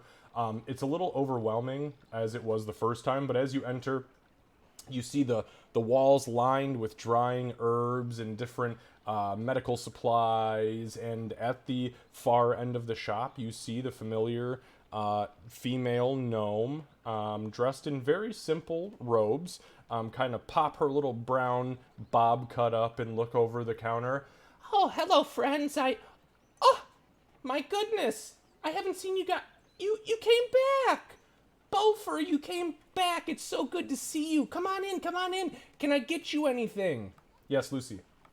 Can I make a con saving throw? Because this is Meeple's first time and all these spices and things. So actually, Meepo, you're the one who I would say is probably most akin to this, because when Yuzdrala would do magical rituals, arcane rituals, she would burn weird shit like fungi that she found, or moss, or like dried blood, dried poo, goofy shit. But this definitely does not overwhelm you the same way that it hits other humanoid races. All right, so as soon as we start walking in, I'm gonna change to Gnomish. Okay. And I'm gonna ask her in Gnomish. Have any of your cousins been in my forge? She looks down at you, and in Gnomish she says, "Absolutely not. Not while you were away. Why would you think that?" A lot of my blacksmithing stuff has disappeared, and you know how it goes. No one really takes my stuff. Your blacksmithing equipment was stolen? A lot of things in my house are gone. What was taken exactly, Beaufort? What can you? Yeah, it was. It was just your wine. It was a shitload of wine.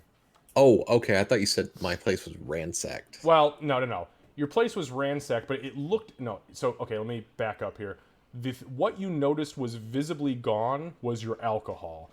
Everything else was there, but you had eaten your supply down so much over the course of the last few weeks after your mom had left that it was essentially barren. You hadn't gone out. There was just too much happening too fast for you to restock the place. Oh, okay. I was not aware of that. But no, somebody definitely stole your fucking alcohol. Okay. I'm gonna take back the blacksmithing stuff. I'm gonna ask. Yeah, a lot of my alcohol was gone, so I just didn't know if you knew anything or. Why would you immediately assume it was my cousins? Well, I mean, sometimes the gnomes they don't like me and my father. Yeah, that's hilarious, Beaufort. You want to know what's even funnier is that a couple of my cousins on the outside of town while they were pulling watch duty last night saw your half-orc friend, the one that you went down into the ravine with, leaving with a satchel full of clanking bottles. You're welcome. Now, really? Can we do business? Yes, really. She switches back to common. Any chance you guys are interested in doing business with me? Yes, we would love to at least purchase. I need some healers kits, please. Healers Got kits any more of for that dank weed? plenty, and for Beaufort's friends, I'll give you the best price in the world. Hold on one sec. She turns around. Works it up 2 zeros. She turns around and literally stomps her foot on the ground like a toddler throwing a temper tantrum and walks through her little hippie bead wall into the back room. The I'm fuck gonna did whisper. you say to her, bro? That did not go well. Hold on, y'all. I have something that'll make her come out of her mood. She comes She, like, walking adds back 2 out of the zeros. hippie bead wall, and she's got a couple satchels that are very clearly labeled as healer's kits. It's got like the big red plus on it. Throws them up on the counter. Oh boy. Okay. Well, these are the last 2 that I have. So yeah, 50 gold apiece.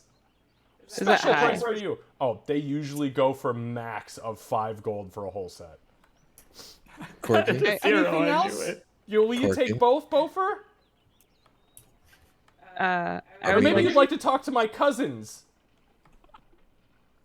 in Gnomish. I'm gonna say, I am so very sorry for the accusatory tone he took. We had a very rough. There was no accusatory tone.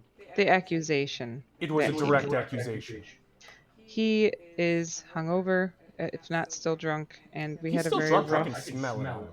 We had a very rough week, and it should not be taken out on you. So I apologize for him. He's not having an easy time right now. Make a persuasion check.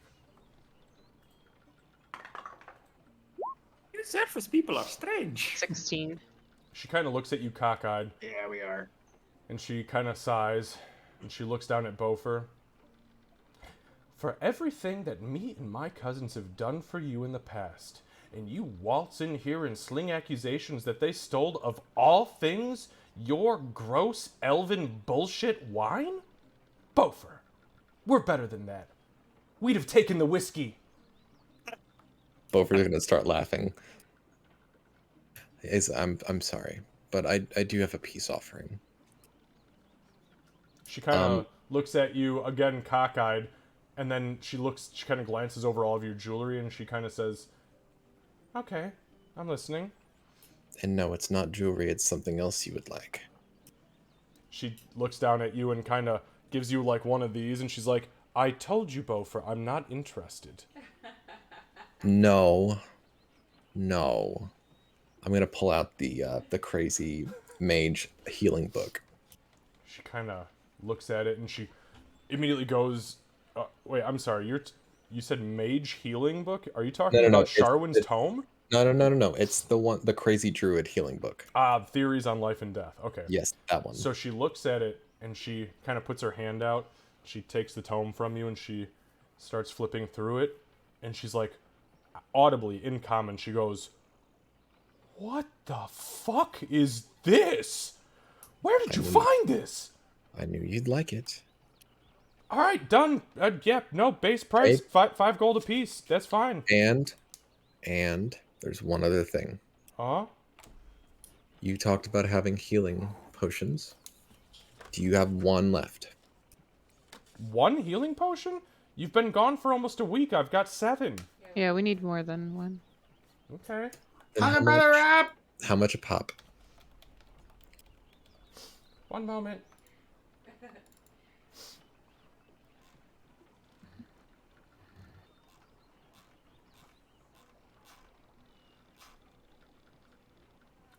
You're just looking for the regulars, right? Yes. Well, I'll tell you what. Since you gave me this book, which, by the way, holy shit, there are some crazy theories on life and death in here. Who the fuck wrote Bofer? She switches to Gnomish. Bofer, seriously, do you have any idea the crazy level of verbiage that's used in here regarding the cycle of life and death as it applies? She turns the book around and holds it up to you. To the natural order of the planes of existence, and there's just a bunch of crazy, like, arcane circles and sigils and shit. This is madman level text. In Gnomish. It's like, We yes, know. I'm quite well aware of how much this is crazy. She slams it back down and switches to common. Yeah, I think I can probably give you each of these healing, whatever you want as far as healing potions. I'll knock them down from 50 gold to 30. How about one for each of us, guys, and one for she? Can I trade in sapphires? I got these 5 sapphire. Let me see those. Yeah. She kind of grabs up the sapphires and starts to identify them. Give me 1 second here. What the fuck? Which ones these were? What did I have you? You guys have already priced them, right? Yeah, I have notes that they're worth 10 gold each. 10 gold. How many do you have? 5. 5. She kind of looks down at him. If you any gems you have, jewelry, gold, gems, I'll take it all. I have a friend in the jewelry brokerage business, not you, Bofa, that I could probably make use of with these. So yes, if you have anything of value, I'll happily trade for it. So we still owe 110 gold then. Which house? I'm sorry? Which in Gnomish I'm gonna say which person are we talking about here? She looks at you kind of cockeyed, and she says, Bofa, I'm not entirely sure what you're referencing. What do you mean, which person? I'm not going to give you the name of my contact. Do you want to know what house they hail from as far as the banking industry is concerned? Yes. Oh, it's the Hammerthorns, of course. I see. Okay. Yes. Yes. Yes. Okay, so 110 gold, in addition to those sapphires, should make us even. Oh, sorry. Yes. So there's 50 gold here. Oh wait, I'm sorry. Are you buying all of them? How many potions are you buying? We want 5 potions and the 2 healers kits, which should be Right. So that's 160. 150 minus the 5 sapphires, which I will definitely take for 10 gold apiece. I'll take that out of my inventory. Wonderful. And then the healers kits, I'll give them to you for 5 gold apiece. So you want both healers kits? Is that correct? Yes, please. Wonderful. She switches back over to common now as she realizes you were just possibly talking in Gnomish. Yeah. Yeah, and she kind of like catches herself and she goes, "Oh, yeah. So that's 110 gold, please. There you go. Unless you have anything else you'd like to trade, because Do we have- these are really nice sapphires. I Holy have shit. one thing I would like to talk to her about. I'm gonna go ahead and place the deed and the key on the table. She kind of unrolls the deed and she looks at it. She goes, "I'm not really in the real estate business, Bo. Wait a minute. What are you doing?" I'm gonna be leaving. Oh, so it's okay for my cousins to steal from you, or it's not okay, but then you give a gnome access to your house? I'm gonna point at the book. She looks at the book again. Done deal. I'll watch after the place. So my cousins. We do have some jewelry that's... She kind of cocks her head over. Meepo, you can see at this point, gnomes are fucking weird. Gnomes are real weird people. Oh yeah, Meepo is looking at everyone going, fuck. And yeah, Doc weirdly fits in. We have some... That's what's confused him the most. We have some coiled dragon jewelry. We have rings and an amulet. If you'd like to look at that, I don't know how much it's actually worth. Yeah, no, let me see. She kind of takes it. What do you give her? What do I have you? It's literally just coiled dragon, silver rings, and silver amulet. Okay, so, okay. I don't know if it's... I don't know if you can detect if it's magic or anything either. We could pay you to do that. She says, I possess some minor magic, thank Garl. She kind of like touches this little gold nugget on her. I touch like my little gold tiny- nugget too. And she looks down at the silver necklace and the silver rings that you put down, and she says, "You know, these are nice and they're very old, but unfortunately," she kind of holds them up and she shows you, "Look, see this little green line that runs along both of the rings and then right here on the necklace? That's the oxidation. That is oxygen that has gotten into these over potentially decades, if not centuries. So it kills the value a little bit, but I could sell you the lot. Let's see, you've got two rings and a silver necklace. Is that right? Mm-hmm. Yeah. I could give them all to you for. I'll give them to you for face value, 45 gold. I guess I For should the make lot? sure. I should make sure first that our friendly neighborhood kobold doesn't want to keep them. 1 second. And I'll look I over only it. have like a necklace and earrings. And for the first time, she kind of notices you, Meepo, and she looks down and she puts both hands on the table on her chin, and she kind of just goes, "Huh? What the fuck are you doing on the surface?" Meepo, you can see like Meepo's eyes are spinning from the conversation and shit. He's lost.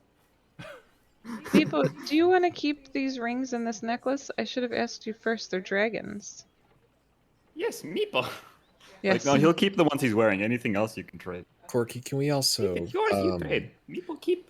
his I'm gonna look at rings. him and I'm gonna look at her again. Like, can we also include a wide brim business hat for the kobold? Oh, he's got the rice hat. Yeah, he's wearing a rice hat right now.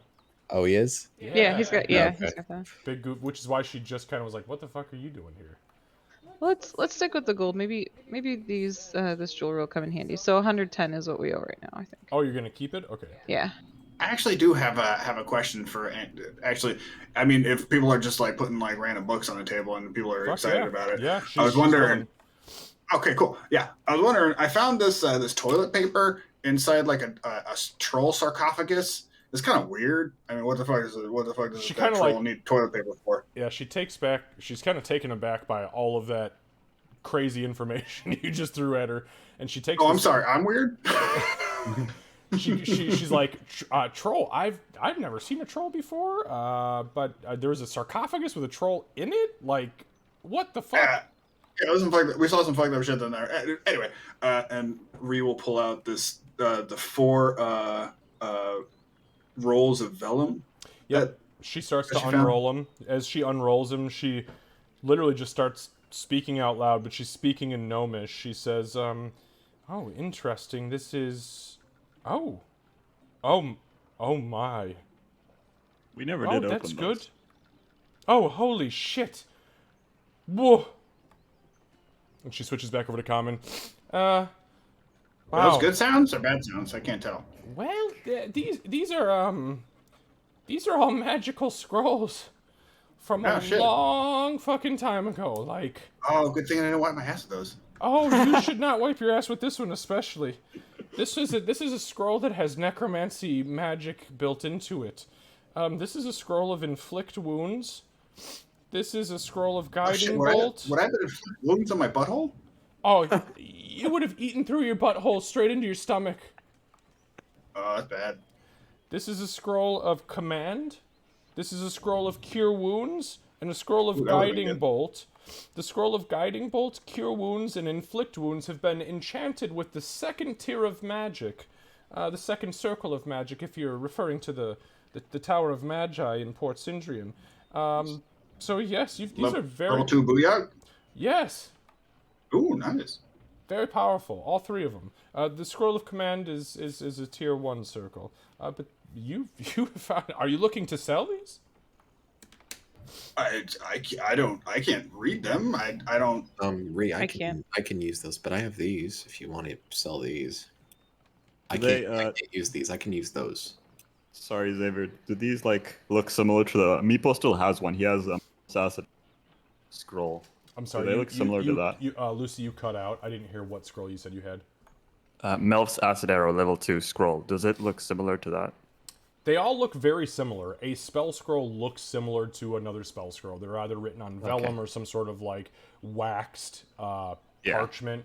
And there's goofy ass writing on them. It just depends on who can read it. Meepo, no. Meepo can cast these. Look, Meepo have one. Meepo also used one on the frog. We should probably sit down and go through everything we have. Before Yeah. Meepo passed out. I can definitely use that cure wounds. That can definitely help. I can Oh. definitely. Well, like healing booyah? Oh, yeah. Here, take that. Yeah, no, yeah, absolutely. I mean, definitely do some of that. I mean, I get my ass kicked all the time. Well, we're going to do some inventory shuffling, I think, but we appreciate everything, and thank you very Yeah. much for understanding our situation. So as we go, you have the book, and we get the potions. You get the gold, and yeah, I think that's it. Do you know anyone that sells horses? She looks at you and she says, "Bofer, how long have you been living here? Aren't you like 75 or 80? You know exactly where the fucking stables are. Don't ask me I'm stupid kind of questions." lost right now.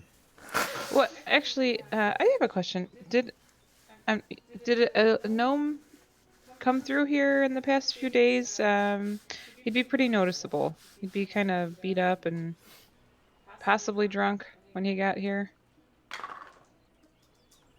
I haven't seen any gnome, except for my cousins. I see. Well, if you do happen to see him, his name is Erky. Erky Timbers? Yeah, No shit. Erky Timbers. Yeah. Yeah, I bet Erky Timbers. He was here probably about 2.5, 3 months ago. He actually, now that I think about it, he said he was going into the ravine. Yeah, that's where we found him. Oh, so he's alive. Of course he was he's in a alive. cage. Darl was watching over him. Lucky ass gnome. Yes, he is. Actually, this I is mean- his, and I'll hold the gold nugget up. You I gave- stole his nugget? No, I gave him mine because his was stolen when he was captured down there, and I didn't want him without one. But then I found his, so. But if you see him, just let him know that we survived, I guess, please. Well, if he actually got out of the ravine, my guess is he's probably heading to Hobbleton. That's where most That's what I gnomes come figured from, too. So. That's what I figured too. Okay. Corky, it was quite a pleasure. I hope you enjoyed that book. Oh, I'm gonna tear through this book probably 10 times in the next 50 minutes. I need to. Hey, you got any of your dad's coffee? I'm sorry to bring up a sensitive subject, but I'm gonna need some, go juice. There's still some made in your house if you want to share. Well, I've got your deed and your key, so I'll just let myself in. I trust you, Corky. I've known you for a long time. I found the best method of drinking that coffee is to boil it and then chug it immediately. You too? Oh, Yeah, fuck yeah. people always say that gnomes and goblins have such a racial hostility, but let me tell you something. We could learn something from one another. I think it'd be fun to party with you, Ree. Wait, who said that? Can confirm. Oh, you know, society, but fuck them. Yeah, fuck them. But after that, Beaufort's gonna say yes. You are a true friend, Corky, and I hope that everything goes well. All right, Beaufort. She switches over to Gnomish. Take care of yourself. And, of course, if there's anything you need, come see me. I will ensure that my cousins take care of your forge while you are away. And I mean this with all honesty. I hope you find your mother. I hope you find her alive and well. There will be words, but I hope so too. Now get the I'll hell out duck. of my shop. Yeah, I'll duck out. Duck through the door. Beaufort will wink and walk away. All right. Meeple's probably like not her tail, but Miko's probably like holding on to like the pants or like something of Doc Doc, with his eyes still visibly spinning. All right. Yeah. I Actually, think we wait, should, real quick question. The 4 scrolls. It was healing, right? Yeah, so it was With a cure so it wounds was a and inflict yeah it wounds. was a scroll of command, a scroll of guiding bolt level 2, a scroll of cure wounds level 2, and a scroll of inflict wounds level 2. All of those were in with the troll.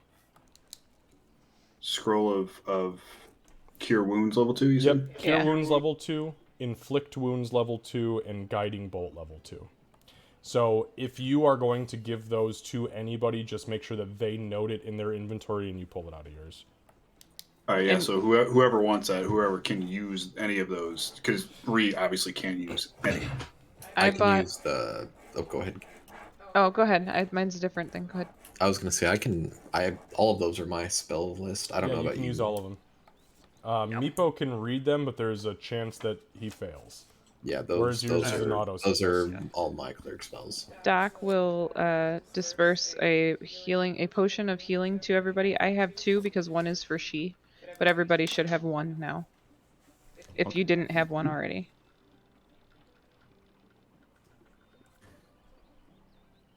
And I also put both healers kits in my backpack. Okay, thank you. So Ree, I realized something. Last night when I was trying to fall asleep, I couldn't stop thinking about everything that we went through. Yeah. I was thinking about like your medicine and your tactics and like the way that you didn't fix Beaufort. And I was thinking, I'm not using healers kits to their full potential. I think I figured out a way to do that now. I think I might actually be able to do more than just like splints and stuff using healers kits now. You need I to have bottle to- some of my piss. No. Nope. I was mostly just talking about how useful you made the healers kit. Oh, Yeah. Nope. You can keep that though. Thanks. Sure. She may want it. She seems to like pouring that all over herself. it's kind of weird. Yeah. Yeah. Agreed. And just so everybody's aware, if I'm not mistaken, some of you guys are still pretty fucked up. Is that right? Yeah, I'm a half-ish. Yeah, that's Feeling pretty good. Yeah. I'm okay-ish. I am Um, perfect. Yeah. Of Um, course you are, Meepo. I think we should go to the stables and then go pick up our stuff. Yeah. Well, we need to go to the tavern and get our stuff. Yeah.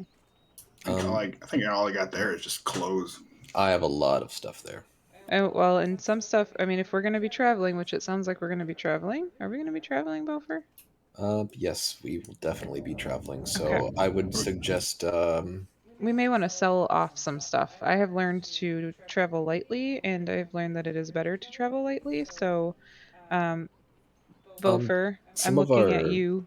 some of our stuff that I have, not a lot of people would be willing to buy in this city. Well, then some of the stuff that they do want to buy, you should sell because you carry a lot of things. Or let somebody else carry stuff, maybe, so that you're not bogged down.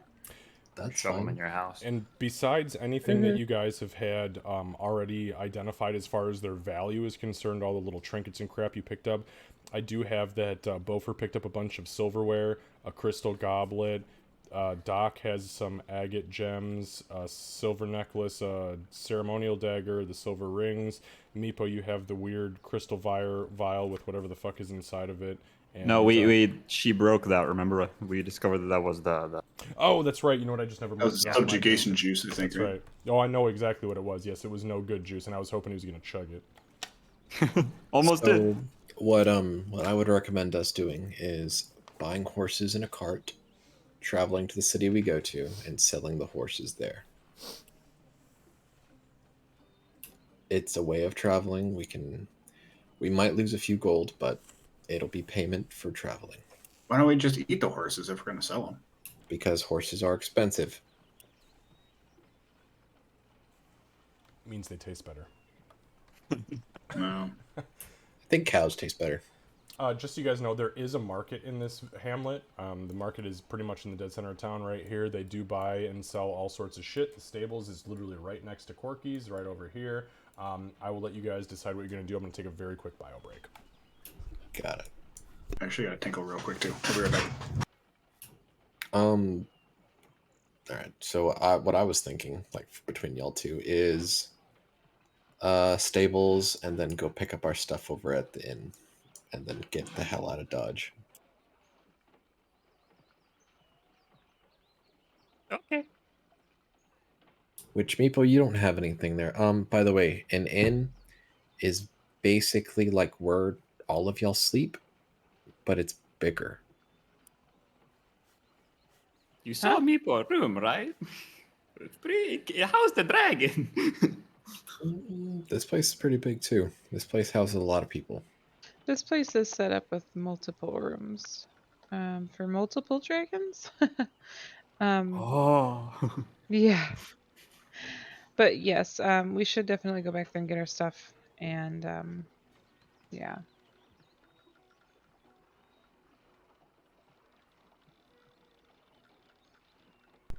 Tinkle break.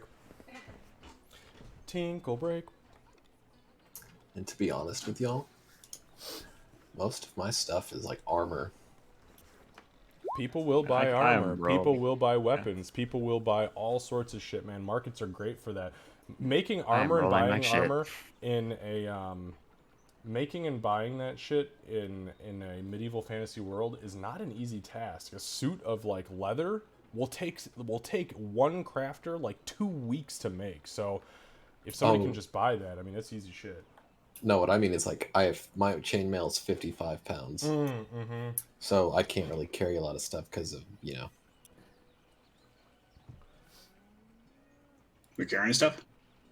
um, I was talking out of character. So you took all the scrolls, right? Over. So right now I have wizard, mage armor, and knock scroll. If anyone wants those, you can transfer. Also, just really quick, FYI, Beaufort, Definitely you cast do off. not have a weapon. Oh, I am well aware. Okay, just making sure that we're on the same page, bud. Oh yeah, I was asking about the cure wounds, the inflict wounds command, and guiding bolt. I'll probably just give them all to you. Okay. Would Meepo want the mage armor scroll?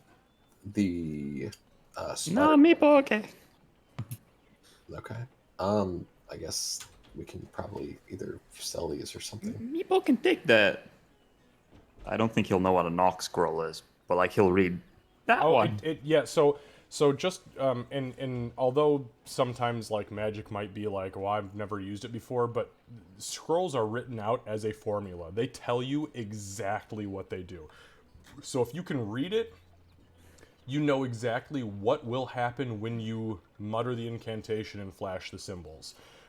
So you look at the knock scroll, and it being an arcane scroll, you understand that, yeah, all you have to do is read the words on this page, do this weird hand symbol, which is drawn on the page like a pictogram, and when that happens, you will unlock whatever door or, barrier or portal or whatever it calls itself.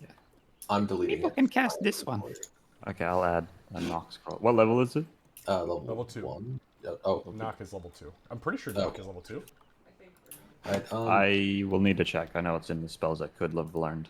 Yes, knock is level 2.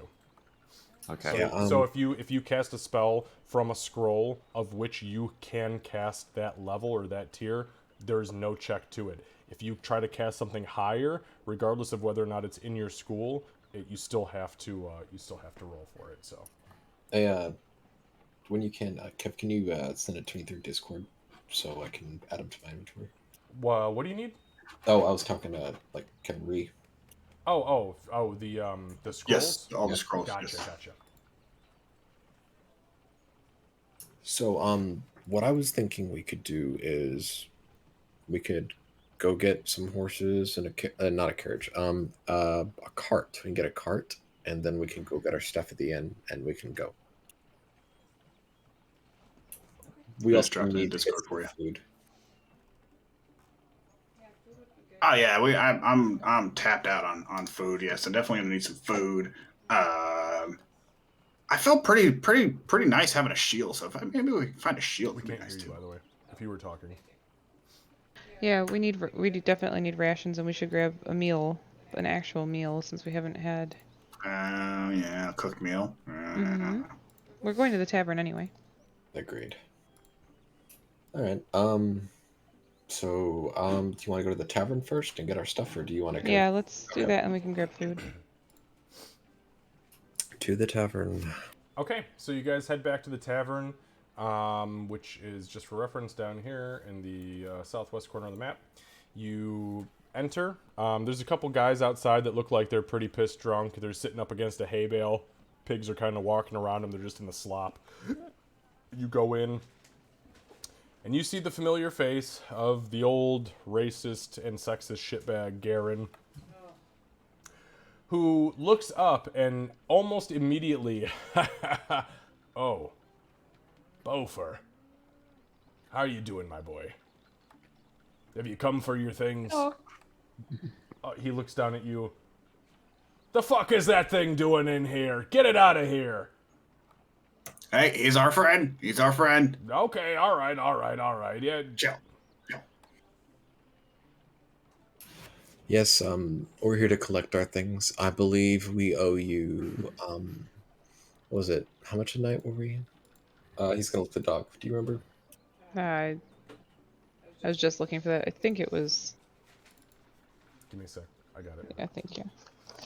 Oh fuck! Did he charge us for a night? Because we've been gone for like a month. No, we charged. No, we charged. I think we said 6 or 7 days is what we paid for. Yes. 4 copper a night in room 6. Yep. So, give me a sec to do the math. It was 4 copper night per person, by the way. Yeah.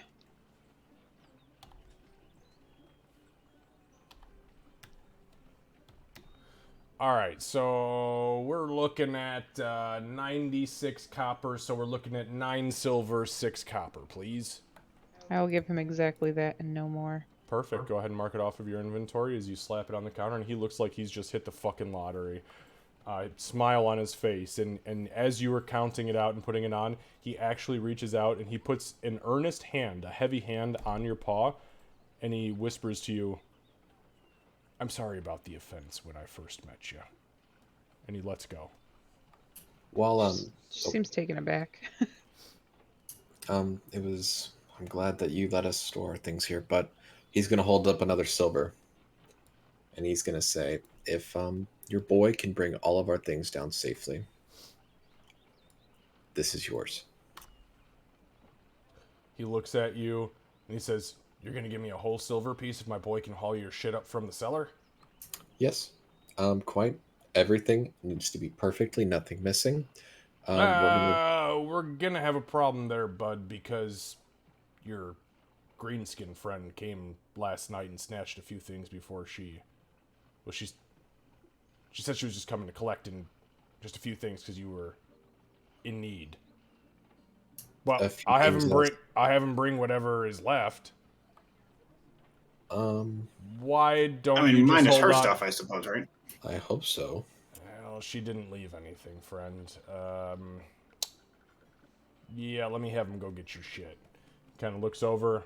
Hey, boy, get your ass up over in the corner there and go get these fine folk stuff from the cellar. All right, Pop. Yep, here we go. Kind of goes downstairs, comes back up carrying 3 separate crates, sets them down, opens them one by one. One is Beaufort's, one was Ree's, one is Doc's because she did not leave anything. Beaufort inside, all you find is a bedroll and jeweler's tools. Your hemp rope is gone. Ree, inside you find a mess kit and your rations are gone. The one ration you left in there. And Doc, you find your bell and your bedroll and your hemp rope is also gone. Is it a mess kit? Yeah, there was just a mess kit in there, Ree. Okay.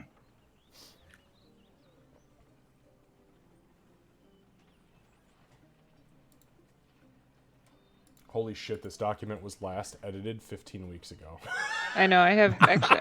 I wrote down this. Oh, I can't believe I wrote this shit down. Well, it looks like she's taken a few things, but your boy did it. Here's your silver. He kind of looks at you wide-eyed. Wow. Thank you. He kind of takes it and he bites on it, and you see like him kind of grin like he's got a sore tooth, and he's like, "That's good. That's good." Puts it away. Thank you. This is the main part of the town. It needs to stay in shape.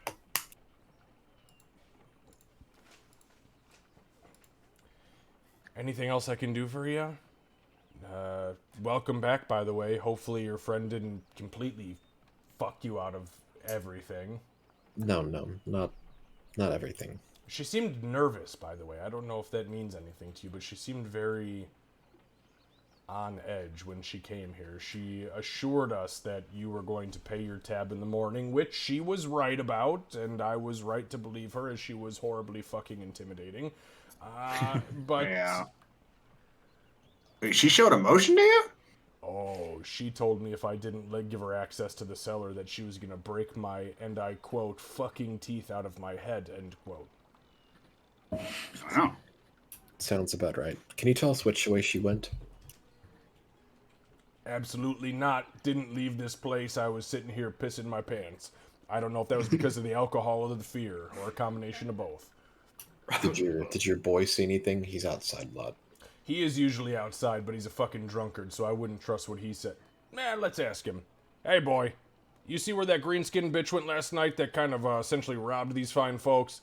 He kind of looks over. Pop, she went east. Well, You know what? He's just. I'm surprised. guess he went east. Could you pull out your map again, Doc? Sure.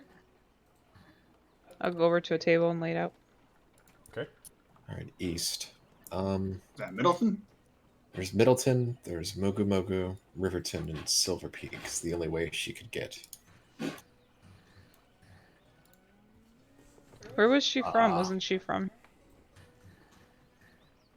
She told you guys she was from Mogu Mogu. Yeah. From Mogu Mogu. She might have gone home. Maybe she's done with us. Let's go to Middleton first. She's got to stop through Middleton first, yeah, right? Yes, let's go there first, and we'll ask around. I mean, she wouldn't have to. She's definitely we can still go to Middleton, but I wouldn't be surprised if nobody's seen her.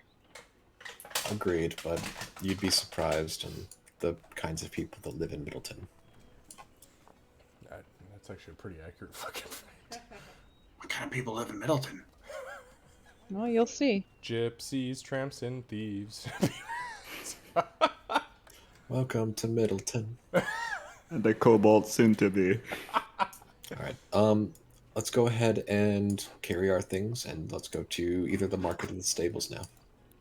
Okay. Oh, before we go, I'm gonna turn to barkeep again. I'm gonna ask, um, you have rations here, yes? Leftover or no? He looks at you kind of sideways and he's like, well, Beaufort, to be honest with you, boy, you've been so good to us, especially in the recent weeks and months. I'm not gonna lie, things are not doing well right now, and we've been feeding our scraps to the hogs to make sure they get plump so we can actually salt their pork. So no, unfortunately, I ain't got a whole lot I can spare. Understood. I hope the money goes a long way for this place. Well, your payment is more than we've seen in the last 3.5 weeks, so thank you. Do you have breakfast prepared that we might be able to enjoy before we take off? Her face is clearly softened. He kind of sighs and he kind of looks at the four of you and he's like, we were gonna go without breakfast today, but I'll tell you what. Have a seat. I'm gonna go out back, I'm gonna kill a hog, and we're gonna have ourselves a breakfast. I've got chicken eggs, no problem. Let's eat. Because celebration, right? Because you survived the ravine, which is something nobody's done. And you deserve that. If it's going to put you out, we can do without. It's not gonna put me out. It's one hog. We've got about a dozen right now. Plus, one of our sows has piglets on the way, so we've got another generation coming around. We may hurt for a bit, but it's worth the time to celebrate, isn't it? It Kinda. is. So, sure. He kind of says, have a seat, my friends. And he turns and he says to the boy, boy, go out back and slaughter Henry. Bring him in, and we'll get him carved up for these fine folks, eh? He says, all right, Pop. Kind of walks out back. You guys sit. I'm gonna, before I sit, I'm gonna slide one more silver piece over. He very nonchalantly, as he's looking back at the boy, he just reaches a hand over out of his periphery and grabs the silver. He doesn't say anything, but he pulls it in and holds it really tight in his left hand. The boy goes out back. They go through their routine, and as they come back in, as everybody comes back in, I should say, him and the boy, they bring this big hog leg out onto the fire, which is in a fireplace, hook it onto a spit, and they start to spin it. And in the meantime, he goes back into the rear room and brings out eggs and potatoes and what is probably 5 or 6 day past, like, fresh vegetables. There's cucumbers and tomatoes and different lettuces. And he just lays them on the table with a fresh bread. Brings you guys really gross water and some swill. And you guys sit down and have what is a legitimately okay breakfast. At the great. What do expense you of mean? somebody else. Yeah, I mean, it's fantastic. Meepo, this is holy shit. This is not like compacted rat dung, cooked down into a mineral deposit chunk that you take as a pill. This is fucking meat and vegetables, bread, butter. What? We eating like kings out here. Let's go. Literally, you are a king, King Meepo. Everybody, I vote for him. This is a good meal. Meepo's crying. Best fucking meal Meepo ever. Oh, Meepo. Oh yeah, Meepo. I mean, you now that you're on the surface, we got all kinds of shit up here, man. We got cows, we got fucking horses, we got chickens. You're gonna eat them all, man. It's fucking amazing stuff. That gives Meepo a little pat on the back. If it's got meat, you can eat it. It's kind of the motto of the goblins. Pretty much. Okay, so God damn it. So you guys finish the meal. You eat and you drink and you have full bellies. You are fully fed for at least this chunk of the day. What would you like to do now? I want to make sure we spend at least a decent amount of time with the barkeep before we just eat and leave. But Yeah, agreed. Sure. Yeah, we'll say that you guys hang out till what, 11:30? sure. Yeah, you guys Yeah. hang out till about 11:30 noon. He finally says he packs you up leftovers, literally in these little sacks, like these little hempen sacks, and he ties them off and he says, take some bread and some potatoes left over enjoy yourselves, have a good adventure, be safe, be well, and know that you always have a place here at the Old Boar Inn. Thank you. Thanks, friend. Take care, Ree. Take care, Doc. And to you as well, Bofer. And you too, little scale friend. Bye-bye. I'm gonna start walking out with our stuff. I say we should stop at the market real quick, and from there we'll head to start Stables? traveling. Yes, to the stables to start traveling. Okay, so you guys exit and you head over to the market, which is about in the center of town. It's the middle here. You approach, and there's probably 6 or 7 vendors that are selling various things, from light arms and armor, meaning short bows, very makeshift arrows. These are people who are like, you know, tier 5, or now let me back that up. Probably like tier 3 Etsy shop sellers, right? They're just Tell me there's no legendary weapons here? Come on. What the fuck? You kids ever heard of the flame tongue? Hook me up some of them vorpals, bro. Oh, fuck. Wow, that takes me way back. Nat 20 equals decapitation. Holy shit. So what I'm thinking is Doesn't work on Tiamat though. You're right, it doesn't. Son of a bitch, you guys got me. I'm gonna look and see like if there's a vendor that sells both like arms and armor and food. So the only guy that sells arms and armor is the guy that sells your Forge's shit. He does not sell food. No, there are 2 other vendors that sell food pretty much exclusively, but they are fresh fruit, fresh vegetables, and the other one is all dried versions of the same thing.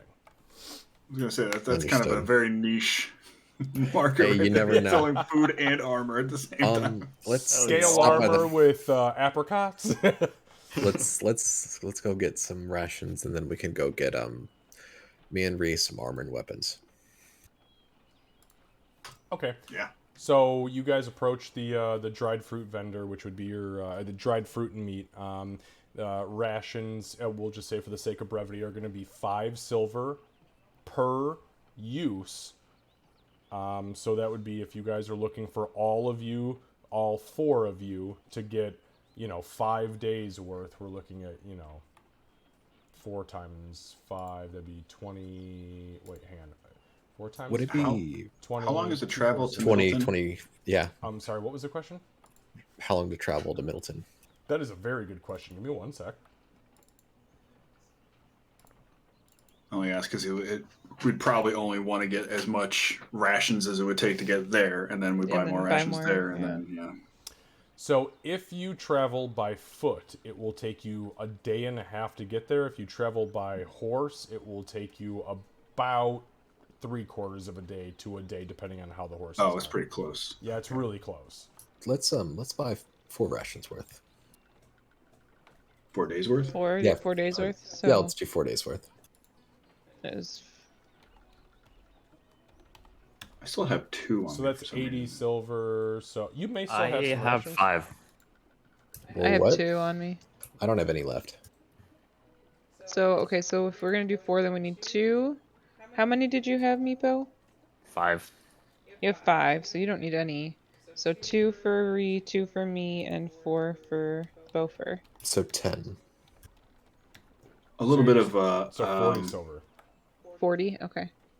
a little bit of meta here. I am Yeah, wait, am I an Outlander? Oh, I think you are. No, wait, was it? Yeah, it's you and fucking she that are Outlanders, aren't you? Both of you are, I think, aren't you? Hang on. Yeah, they both are. Where's your background? Description, Outlander. Yep, I'm looking at it right now. Yep, there it is, Outlander, yep. Wanderer. Yep, so you have map, geography, and you can set up 5 people. So you know damn well on the surface that as long as there's some sort of fresh water between here and Middleton, you can feed and take care of everybody by hunting and finding the water. Yeah, we'll still have the dried stuff on us, but we'll try good to to- no, find yes. fresh first. Yeah, it's definitely good to have. But yeah, if we need fresh food, I can supply. So what is it? 40 silver? I did 40 already. silver, yep. Candace has got it. And then whoever is going to take those rations, just make sure that you mark it down. Do you want me to carry? I don't. Do you want me to carry them because they can get heavy? I added 4 to my. Or, yeah, you go ahead. You want me to carry yours? Yes, please. Yeah, I'm a little heavy. Like even with just armor and a shield. If we get a Gotcha. wagon too, that'll help. Yeah. I'm still only at 27 pounds right now, so.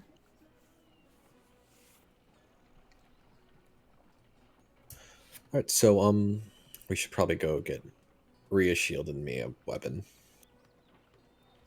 Yeah, let's check out what they got at the armorer here. So the forge would be the place that you guys would go to purchase this stuff, and the guy that you sell stuff to sell at the market is also in this spot. So you guys walk over to the guy who is selling Beaufort's arms and armor, yeah, you approach him, and let me actually back up here 1 second. So it is actually Make us a shield, Beaufort. Come on, lazy. So Have you built any shields recently, Beaufort? So this guy he's got some arms and armor out. What exactly are you guys looking for? This is a human man, by the way, selling dwarven arms and armor. Just a simple shield, similar to what she refound in the caves and was smashed. Yep. Shutter. What was I using before? What kind of hammer was it? I believe it was a warhammer. Yeah, I'm looking for a warhammer. So you find a shield for 10 gold, no problem. You can buy that hands down 10 gold. It weighs 6 pounds. Done. AC of 2. Go ahead and mark it off and add your shield. And the warhammer is 15 gold pieces. You actually remember it. You see the warhammer up there, but because you sell it to this guy to then resell, he's like, I'm sorry, Beaufort. I've got to sell it to you for, the price because of taxes with Port Weirland and everything. I understand. I apologize, my boy. But here you go. It's fine craftsmanship, because it came from your own fucking hand. I understand quite well. And after I take it, I'm going to say, whatever you have left, there won't be more produced for a while. Oh, fuck me sideways. I'm going to go out of business? Are you serious? You won't go out of business. There will be more that are being made by the gnomes. They are quite well made as well. Oh, fuck me, the gnomes. We're going to have hooked hammers for days. Those little mountain climbing, scrub grubbing bastards. Sorry, ma'am. Are you a gnome? No, but I am good friends with many. Ah, well, fuck me sideways then. Sorry. Are you looking for some arms and armor made by the best gnomes in the land? I like this guy. I'm just tussling your tail, sweetheart. Beaufort, you take care of yourself, my boy. I've heard you're going to be leaving Bree for a while, so you do yourself good, you do your friends good. And by the way, Ree, if you see any of them big fucking rats, the ones with the big incisors, you give him one of those crazy knuckle dusters from me and a pounce on the head, oi?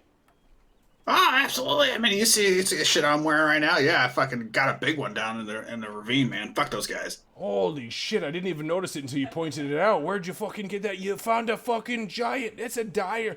Wait, is that giant or dire? Does it have the Yeah, spikes? it's a fucking, I don't know, big ass fucking rat, big ass fucking teeth, tried to bite me. I just bashed its fucking head in. Yeah. Rie, I think it's probably a giant dire rat. No Giant fucking dire thank rat. you is what I've got to say to that. Big. Fucking kaiju rat, I don't know. Oh, no. All right, well, we're talking about dragon rats. Now, I'm out of this fucking conversation. Get away from my stall. You've taken your goods. Go on now. Farewell. Thanks for the shield, buddy. All right, so mark 15 gold off Beaufort, and you get yourself a warhammer. Oh, Okay. did you make this shield? Yes, I made that shield. There's a little tiny scratch on the top of it right there, but trust me, it'll do you, Phil. So this shield happens to be the only teardrop-shaped shield that Beaufort has ever made, and it happened literally the day his dad passed away. Beaufort, that was for you, not for Ray. It's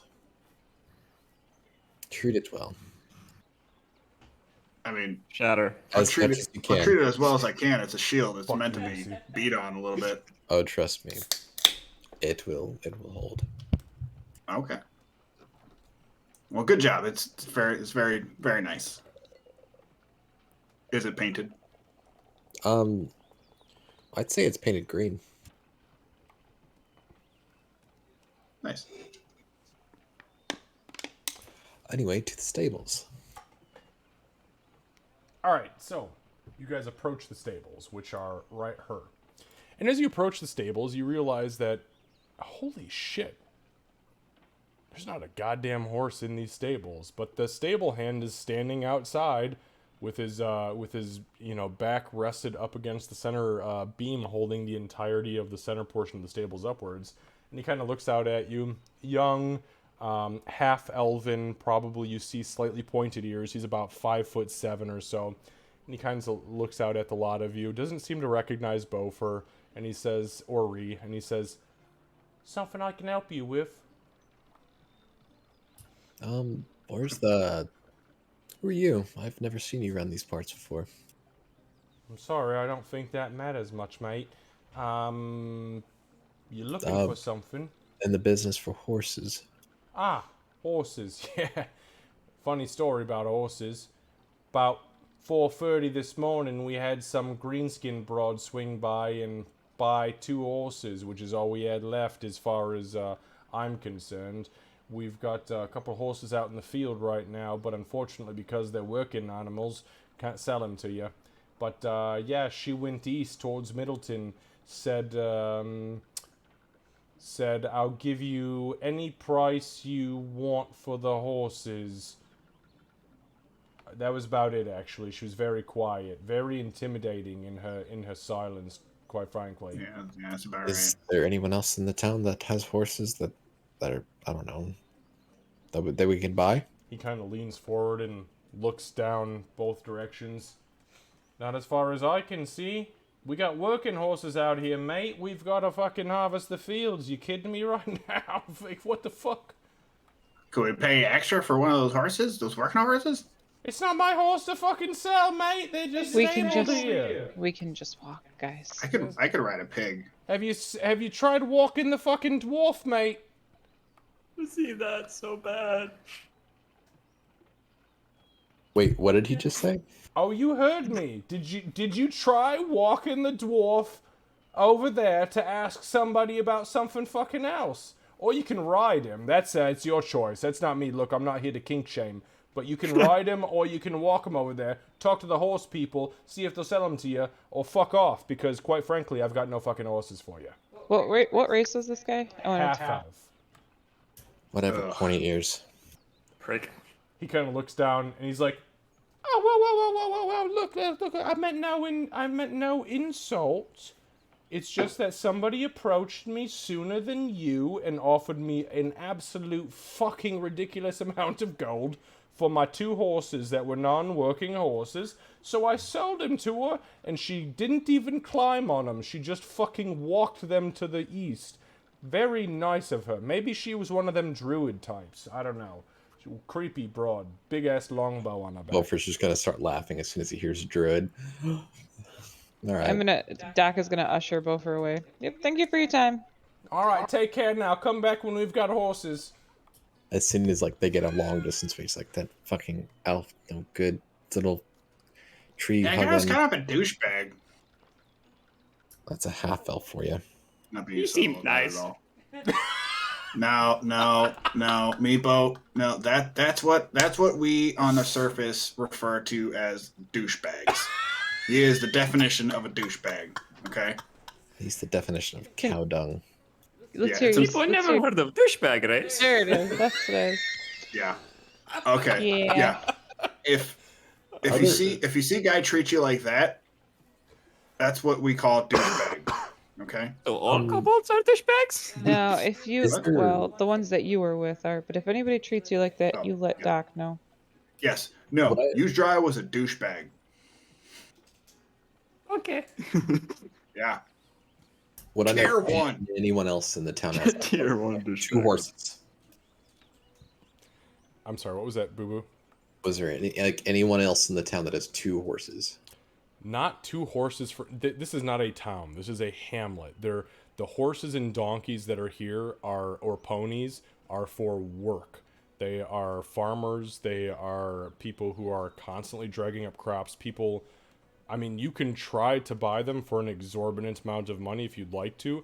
There are currently 3 horses in town, and they are out in the western fields over by my pings. And those are the horses that this Dick was just referencing. It looks like we're walking, guys. Yeah, Come on. let's not, It'll be okay. guys. Let's just walk. Yeah. I think the plan is to head to Middleton. I mean, it's Yeah. less than a Huffing it. 2-day walk to get to Middleton from here, so it's not that bad. All right, let's go ahead and go. I would. Doc, which way did you come from on the way here? This way? Like from Middleton? I came through Middleton, yep. How was the walk on the way here? Was it rough or was it fine just coming here? You know, like when you are in a field and the grass is really, really soft and it's really peaceful and it doesn't hurt your feet at all, and by the end of it, you actually feel kind of refreshed. Yes. It was nothing like that. You're walking Yeah, on a there it road. That's what I was Oh, I was like, wow, Waiting for it. this sounds way better than I was thinking. Here it comes. Here it comes. There it is. No, it's honestly, it's not. Well, I have really long legs, so it's hard for me to say. I was talking about bandits or anything like that on the way here. Oh. No, I haven't dealt with bandits. They're out there, though. Okay. We just have to be super hyper aware of our surroundings. Yeah. Okay. I guess we can go ahead and start moving that way. We'll be fine. We'll be fine. I mean, we fucking survived the fucking chasm. We're fine. Yeah. Fair point. All right. Okay, It's so you off guys way. begin heading east. So, as you begin your trek east, you encounter a handful of travelers that are en route from the primary road. And actually, hang on one second. Just give you guys a little bit of a peek here. I mean, I know you have it, but just to kind of show you. So you kind of start to head from east to west, and obviously there are 4 primary roads that travel the length of this continent. Obviously, you've got Port Weirland to the west, Helmcar to the north, Port Emerson to the east, and Port Sindrian to the south. All of these points converge on Middleton, and where you are currently in Bree, as you begin to head east, you do notice a fair amount of travelers, a handful of travelers, that are heading towards the western part of the continent, which is not unheard of. You encounter people who are bearing heraldry of Middleton, of Port Weirland. Heraldry meaning people who are of some sort of military rank, typically patrols that go out a certain amount of days and come back a certain amount of days to ensure that the roads are not being waylaid by things like bandits and brigands and thieves. You guys get to just shy of right here, right at this little 4-center crossroad. I don't know if I can, hang on. I can do this little tiny bubble, and I don't like that it's so little. Oh, it only works if I do it really big and make the circle go out. Okay. Anyways, you guys get to about the halfway point, we'll say, or the 3/4 point before you hit Middleton. And give me one moment here.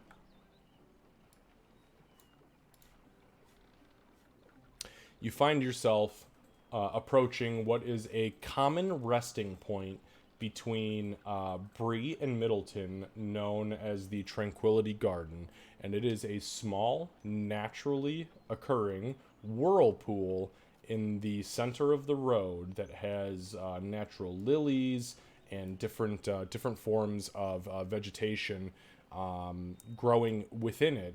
And up ahead of you, you notice that would be Doc and Beaufort. You notice campfire smoke ahead of you to the west. I'm sorry, excuse me. I'm sorry, I backed that up to the east. There's campers ahead. Yeah, I see that. Where? What? Like far off Oh. or? I'll point out the smoke. The whole trip, So yeah, you Meeple see is it kind of over here. Sorry, just to give you a quick, I don't know if you guys can see it on the map. Yeah, to zoom out. Yeah, you do need to zoom a little bit. But it's over this direction that you see the smoke kind of rising. Yeah, it's probably just other travelers just resting. Should How- we be concerned about that? I don't know. I can't see how big the smoke is, so I don't know if it looks like a campfire. Could Ree give a good visual pat down? Good event? question. Yeah, make a survival check for me. While that happens, the whole path here, Meepo's looking left and Okay. right, looking at the trees and the green, everything that's so new to him. He'll probably ask Doc questions of like, "Ooh, what's that? What's that?" That's a bush. That's a That's a leaf. bush. That's Ree. I can't see. It's difficult in the sun. And it is even with your little rice picker hat. It is a very difficult thing to get the hang of as far as light is concerned on a natural level. You had Sure. torches, you had campfires, but this, I mean, the sun is like, whoa, what the fuck? There is something in the sky that shoots heat down at this plane. Like, what the hell is this? Yeah, and Doc will kind of try to make the most of it for Amiibo too. So like the different Earth, like the way the Earth feels differently than it did when we were underground, how plants feel and flowers smell and all that. I like the idea that at one point, like a butterfly landed on Meepo's finger, and you get like the meme of like, "Is this a?" I like to think that he goes, "Is this the rabbit? The bunny?" Yes, that is a rabbit. Close. Absolutely. Yep. It's close. It's actually a butterfly, which is a totally different family. Meepo can't say that. Doc, we will need to buy him something that will hopefully help him with all this light. Yeah, Children's picture book. I'm hoping we can get the spectacles for him. I'm sure we can find some goggles or something. Yeah. Oh, Ree, So, were you able to see? sorry, really quick, yes. I'm going to interject there. With the nat 20 that re-rolled for the survival check, you can tell that campfire is very fresh. It is still burning a black smoke, which tells you that there is fire being consumed, or there is a fuel being consumed. And it is... Give me one moment. It is, you can tell exactly where the smoke is coming from if you guys are looking at the larger map. It is directly on this point where it's coming from. And with a nat 20, you can tell it is a campfire sized. Okay, good. Yeah, I was hoping to see if it was actually like village burning size or something like that. No, definitely just a campfire. Yeah, it's probably just some some maybe a little encampment. It could be bandits. I mean, if it's bandits, fuck those guys if they try to fuck with us personally. Well, But do we Just want to in try case, to avoid them? I think. What about Doc? Would you like to go check and make sure, like, in your? I know you can sneak up on people very well. Yeah, sure. At Alright. that moment, I'm gonna go ahead and place my hand on her, like one on my like walking stick, and use guidance. Okay, I'm gonna try to be Okay. stealthy. Okay, go ahead and make a Stealth check? roll. Oh my god, for real? Hold on, let me roll my 4. Yeah, wow, nat 1, not good. Wow. And another one. What Wow. the fuck? Hold on, Meepo can help. absolute It's- minimum. It's loud here. The least it So can go. so just for reference, this thing in the middle here is actually what appears to be a fountain in the center of this little pool. On the outside of the pool, there's this weird like greenish blue mold or moss that's growing that's like holding the water in. But this little device in the center is actually spinning clockwise and spitting water out of it, and it is loud, and you are just thrown off by hiding underneath the sound of that, and you're just like very ridiculously trying to crawl along the earth to blend in, and it's just not working. I'm gonna be honest with you guys. We were underground for way too long, and I need to practice more up top before I try this. Okay. Ree, do you want to come up front with me, and they can stay behind or be right behind us? Yeah, let's do it. All right. Yo. Alright, sorry, give me one sec, guys. I forgot I can actually change That sounds- my damn... Yep.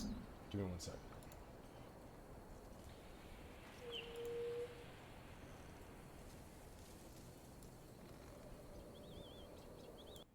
That's cool. I really like that. I do too. All right, there we go. Now we got some glade sounds that are just real quiet. Keep that shit quiet.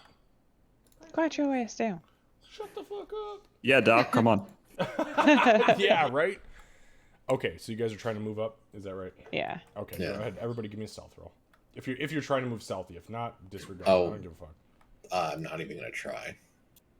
Yeah, Meeple I will wasn't see being Doc particularly try stealthy. and try as well. Yeah, I'm gonna try by this tree. Good lord. Okay. So, Oh shit. from where yeah, hold up now.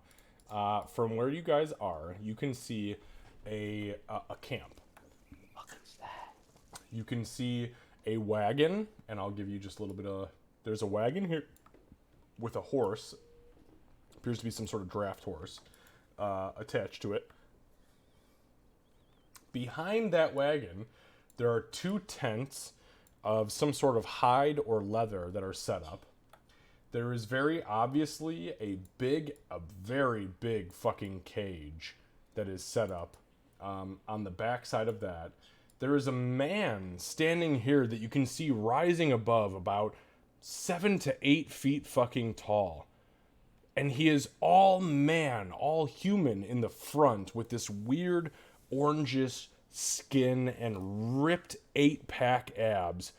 But the back half of him is a horse.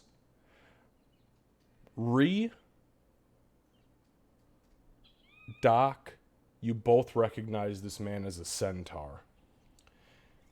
Past that, you see the campfire smoke that is very clearly recognizable, and a handful of other camp oddities, including a couple of orcs, which are tending to fires and the cage, etc., etc. Bofer, give me a perception check, please. Yo, this is very scary.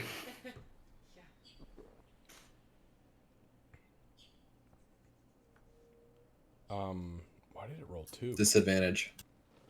Oh, that's Hi. right. Oh. Okay, disregard buffer. So that's what you guys see up until this point.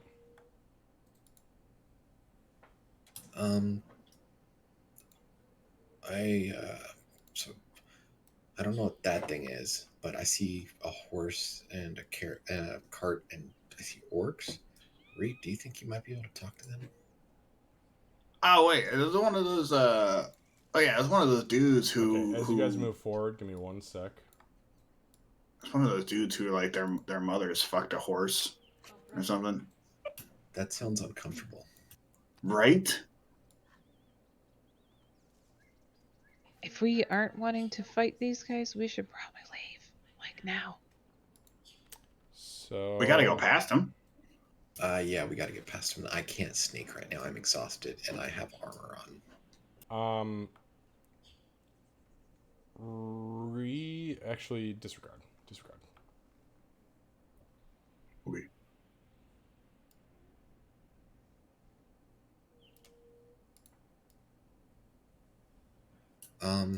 Crap. They do not at this point appear to have noticed you. Or you could try pushing off into the. Yeah. Actually, question: is this area here? Are these woods or is it all?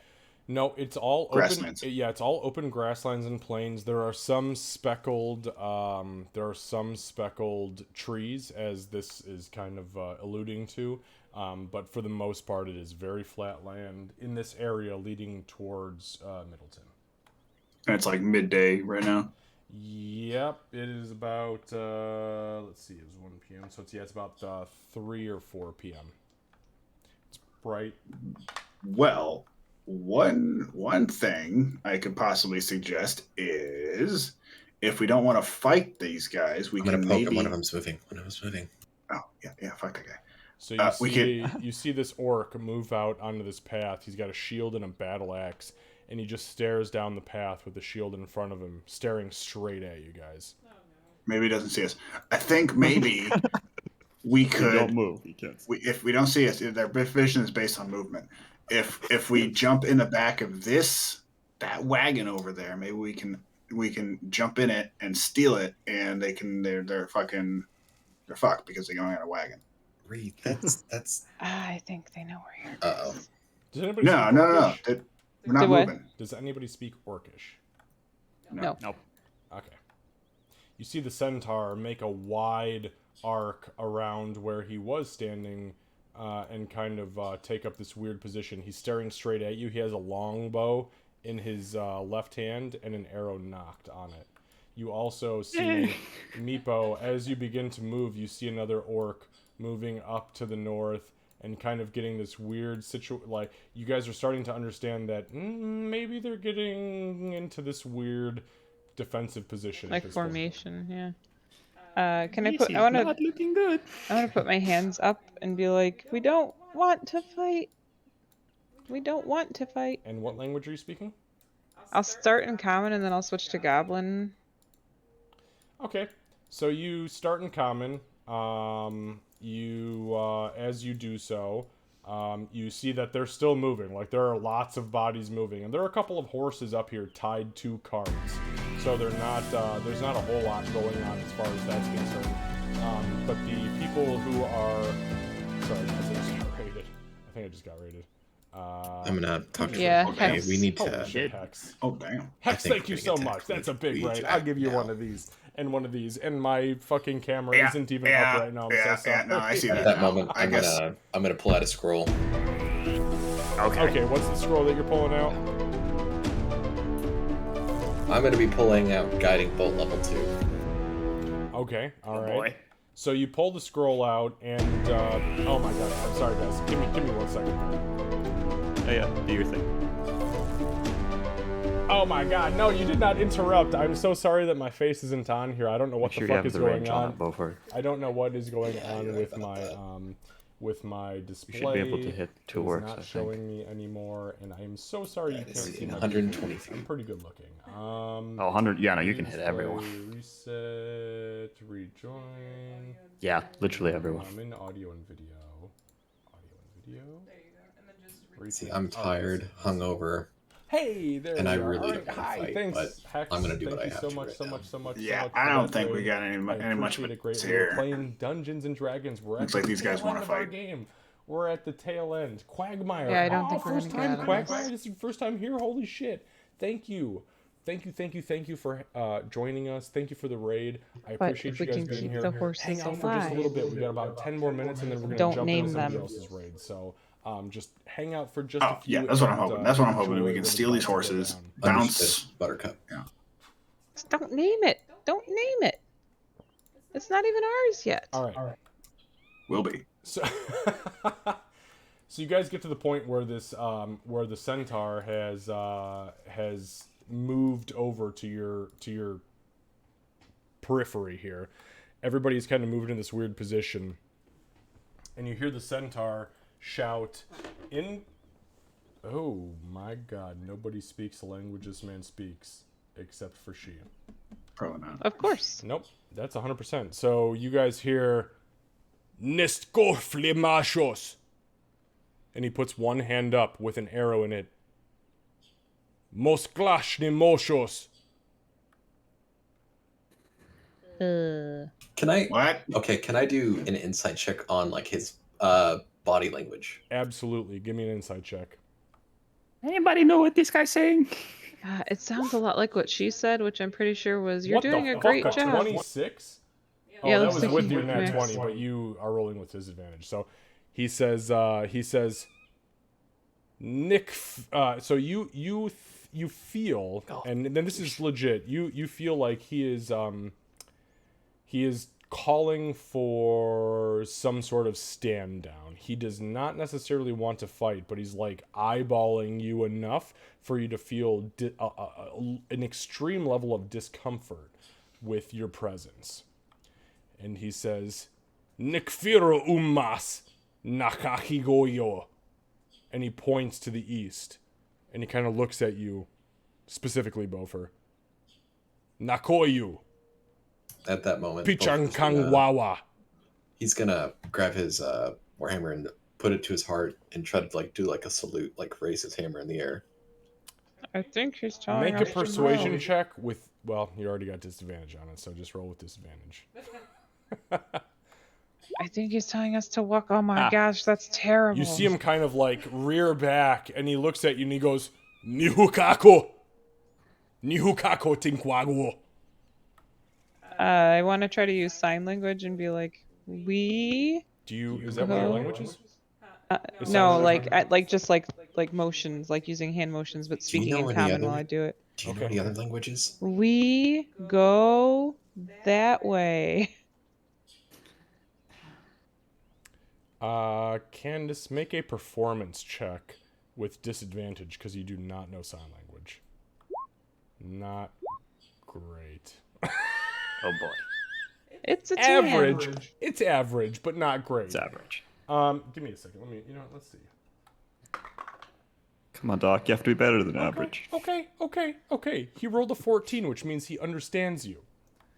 Okay. He kind of looks at you cockeyed and he goes, Mikanguwawa. Bichotruna. Yakatus. He's And he motioning kinda that motions- direction. Yeah, he motions to the east. Okay, everybody, keep your guard up, but let's go. Walk on through. I'm gonna take the back.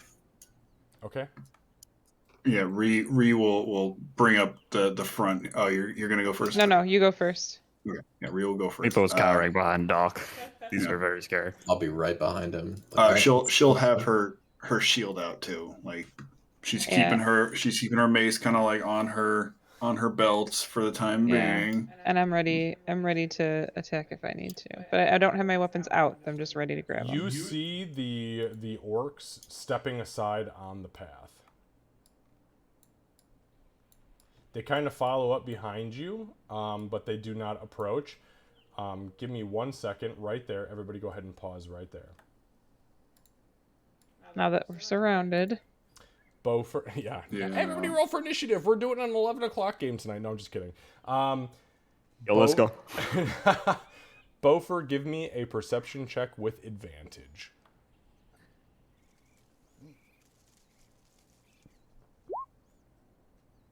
Oh. Okay, so Beaufort, as you get to the point where you guys are at, and actually we're going to move you about 10 feet forward. So at about this point, Beaufort, you realize the cage to the north, there is a small, middle-aged dwarven woman inside the cage. You recognize immediately the tapestry that is hanging on the banner that stands erect on the northern point of this encampment as the banner of the war camp, the slaver war camp of Mogu Mogu. And inside of that cage, you recognize the familiar face of your worn, torn, and bloodied mother. There it is. Bound in chains and sitting slumped over the edge with her face draped over like an old satchel, looks up and catches your eye, and you hear the words in Dwarven. Oh, fuck. Beaufort? And have a nice And week, that's everybody. where we're going to end Yeah. tonight. Yep, that's about 9:55, folks. So Yeah. y'all Yeah. think on that shit for a week. Yep. I don't It's need to fuck- think. Blast It's them. fuck us both for campaign blast. Because when you And people give re- me shit about Oh. your backstory, I will abuse it. And Need a backstory, repeats. Yeah, repeats. Oh fuck, in dwarf. Yes. Whoa. I got you. I Ree got you, knows Boo Boo. dwarf. Are you kidding me? Did you not No know idea what's that? going Am on. I the only one who knew that? Oh yeah, I'm the DM. Sorry. She kept it kind of subtle. She never spoke it before. True. That is true. Yeah. All right, guys. So on a serious note, that is that was no April Fool's shit. That is how we are ending tonight, and that is how we are picking up next time. So Very well planned. Yeah. yes, I mean honestly, it wasn't even a matter of planning it. That was good fucking timing on your guys' part. That was excellent role play all the way through. So, Oh boy. yeah. So we'll go ahead Just and make sure I have all of my spell slots. I'm about to eliminate every single one. You know, it's funny So we're too. gonna get here without a fight. Right? Yeah, this is gonna get dirty quick. Hopefully, they don't release the horses. There's gonna be double spiritual weapons. Don't kill the horses. All right, guys. So If we do, we can eat them. Meepo is not wrong about that. A horse is good eating. Just don't drink their milk. Ree's all It's about weird. that horse meat. She doesn't care. I kind of want the cart with the thing over it because Meepo. Oh yeah, we could let him Oh, stay that's in right. there. I do have That's- disadvantage. Hell yeah. Shit. You Yeah, guys- that's what I was love hoping for too. Yeah. All right, guys, we're gonna go ahead and bail for tonight. Let's go ahead and we're gonna raid somebody really quick. But I appreciate you guys all for being here. It was fun. It was sad that we didn't have She, but you know, you got to do real world shit before you do pretend world shit. So, Yeah. and thank you guys for awesome. I mean, awesome. We just did a whole fucking night of roleplay. Yeah. Yeah. That's awesome. So, I appreciate the see hell out of that. A jelly gato Yep, is. that's who I'm already on. We're Yeah. already raiding a Jelly Gato. She's cool. I went to high school with this girl. We did all sorts of drama. And Actually, stuff. hold on. Oh no. If Sayru, if you're still here, in case you're not here next stream, prepare for trouble and make it double. I'm gonna definitely chromatic orb 2 people tomorrow. Next Did time. you just Nice. Jesse and James He there? Jesse James. Absolutely, James I did. did. It was Sayru's recommendation a long while ago. That is fucking awesome. Prepare for trouble, make it double. Please remember to say that when you actually cast it. Yeah, I hope Absolutely. you do. he will. I'll write it. Yeah. All right, guys. I'm gonna go ahead and bail for tonight. Thank you again for being here, and we'll see you next week on Sunday. All right. Good night, everybody. Night. Thanks, ya later. guys. Thanks for Thank the you, Kevin. D&D.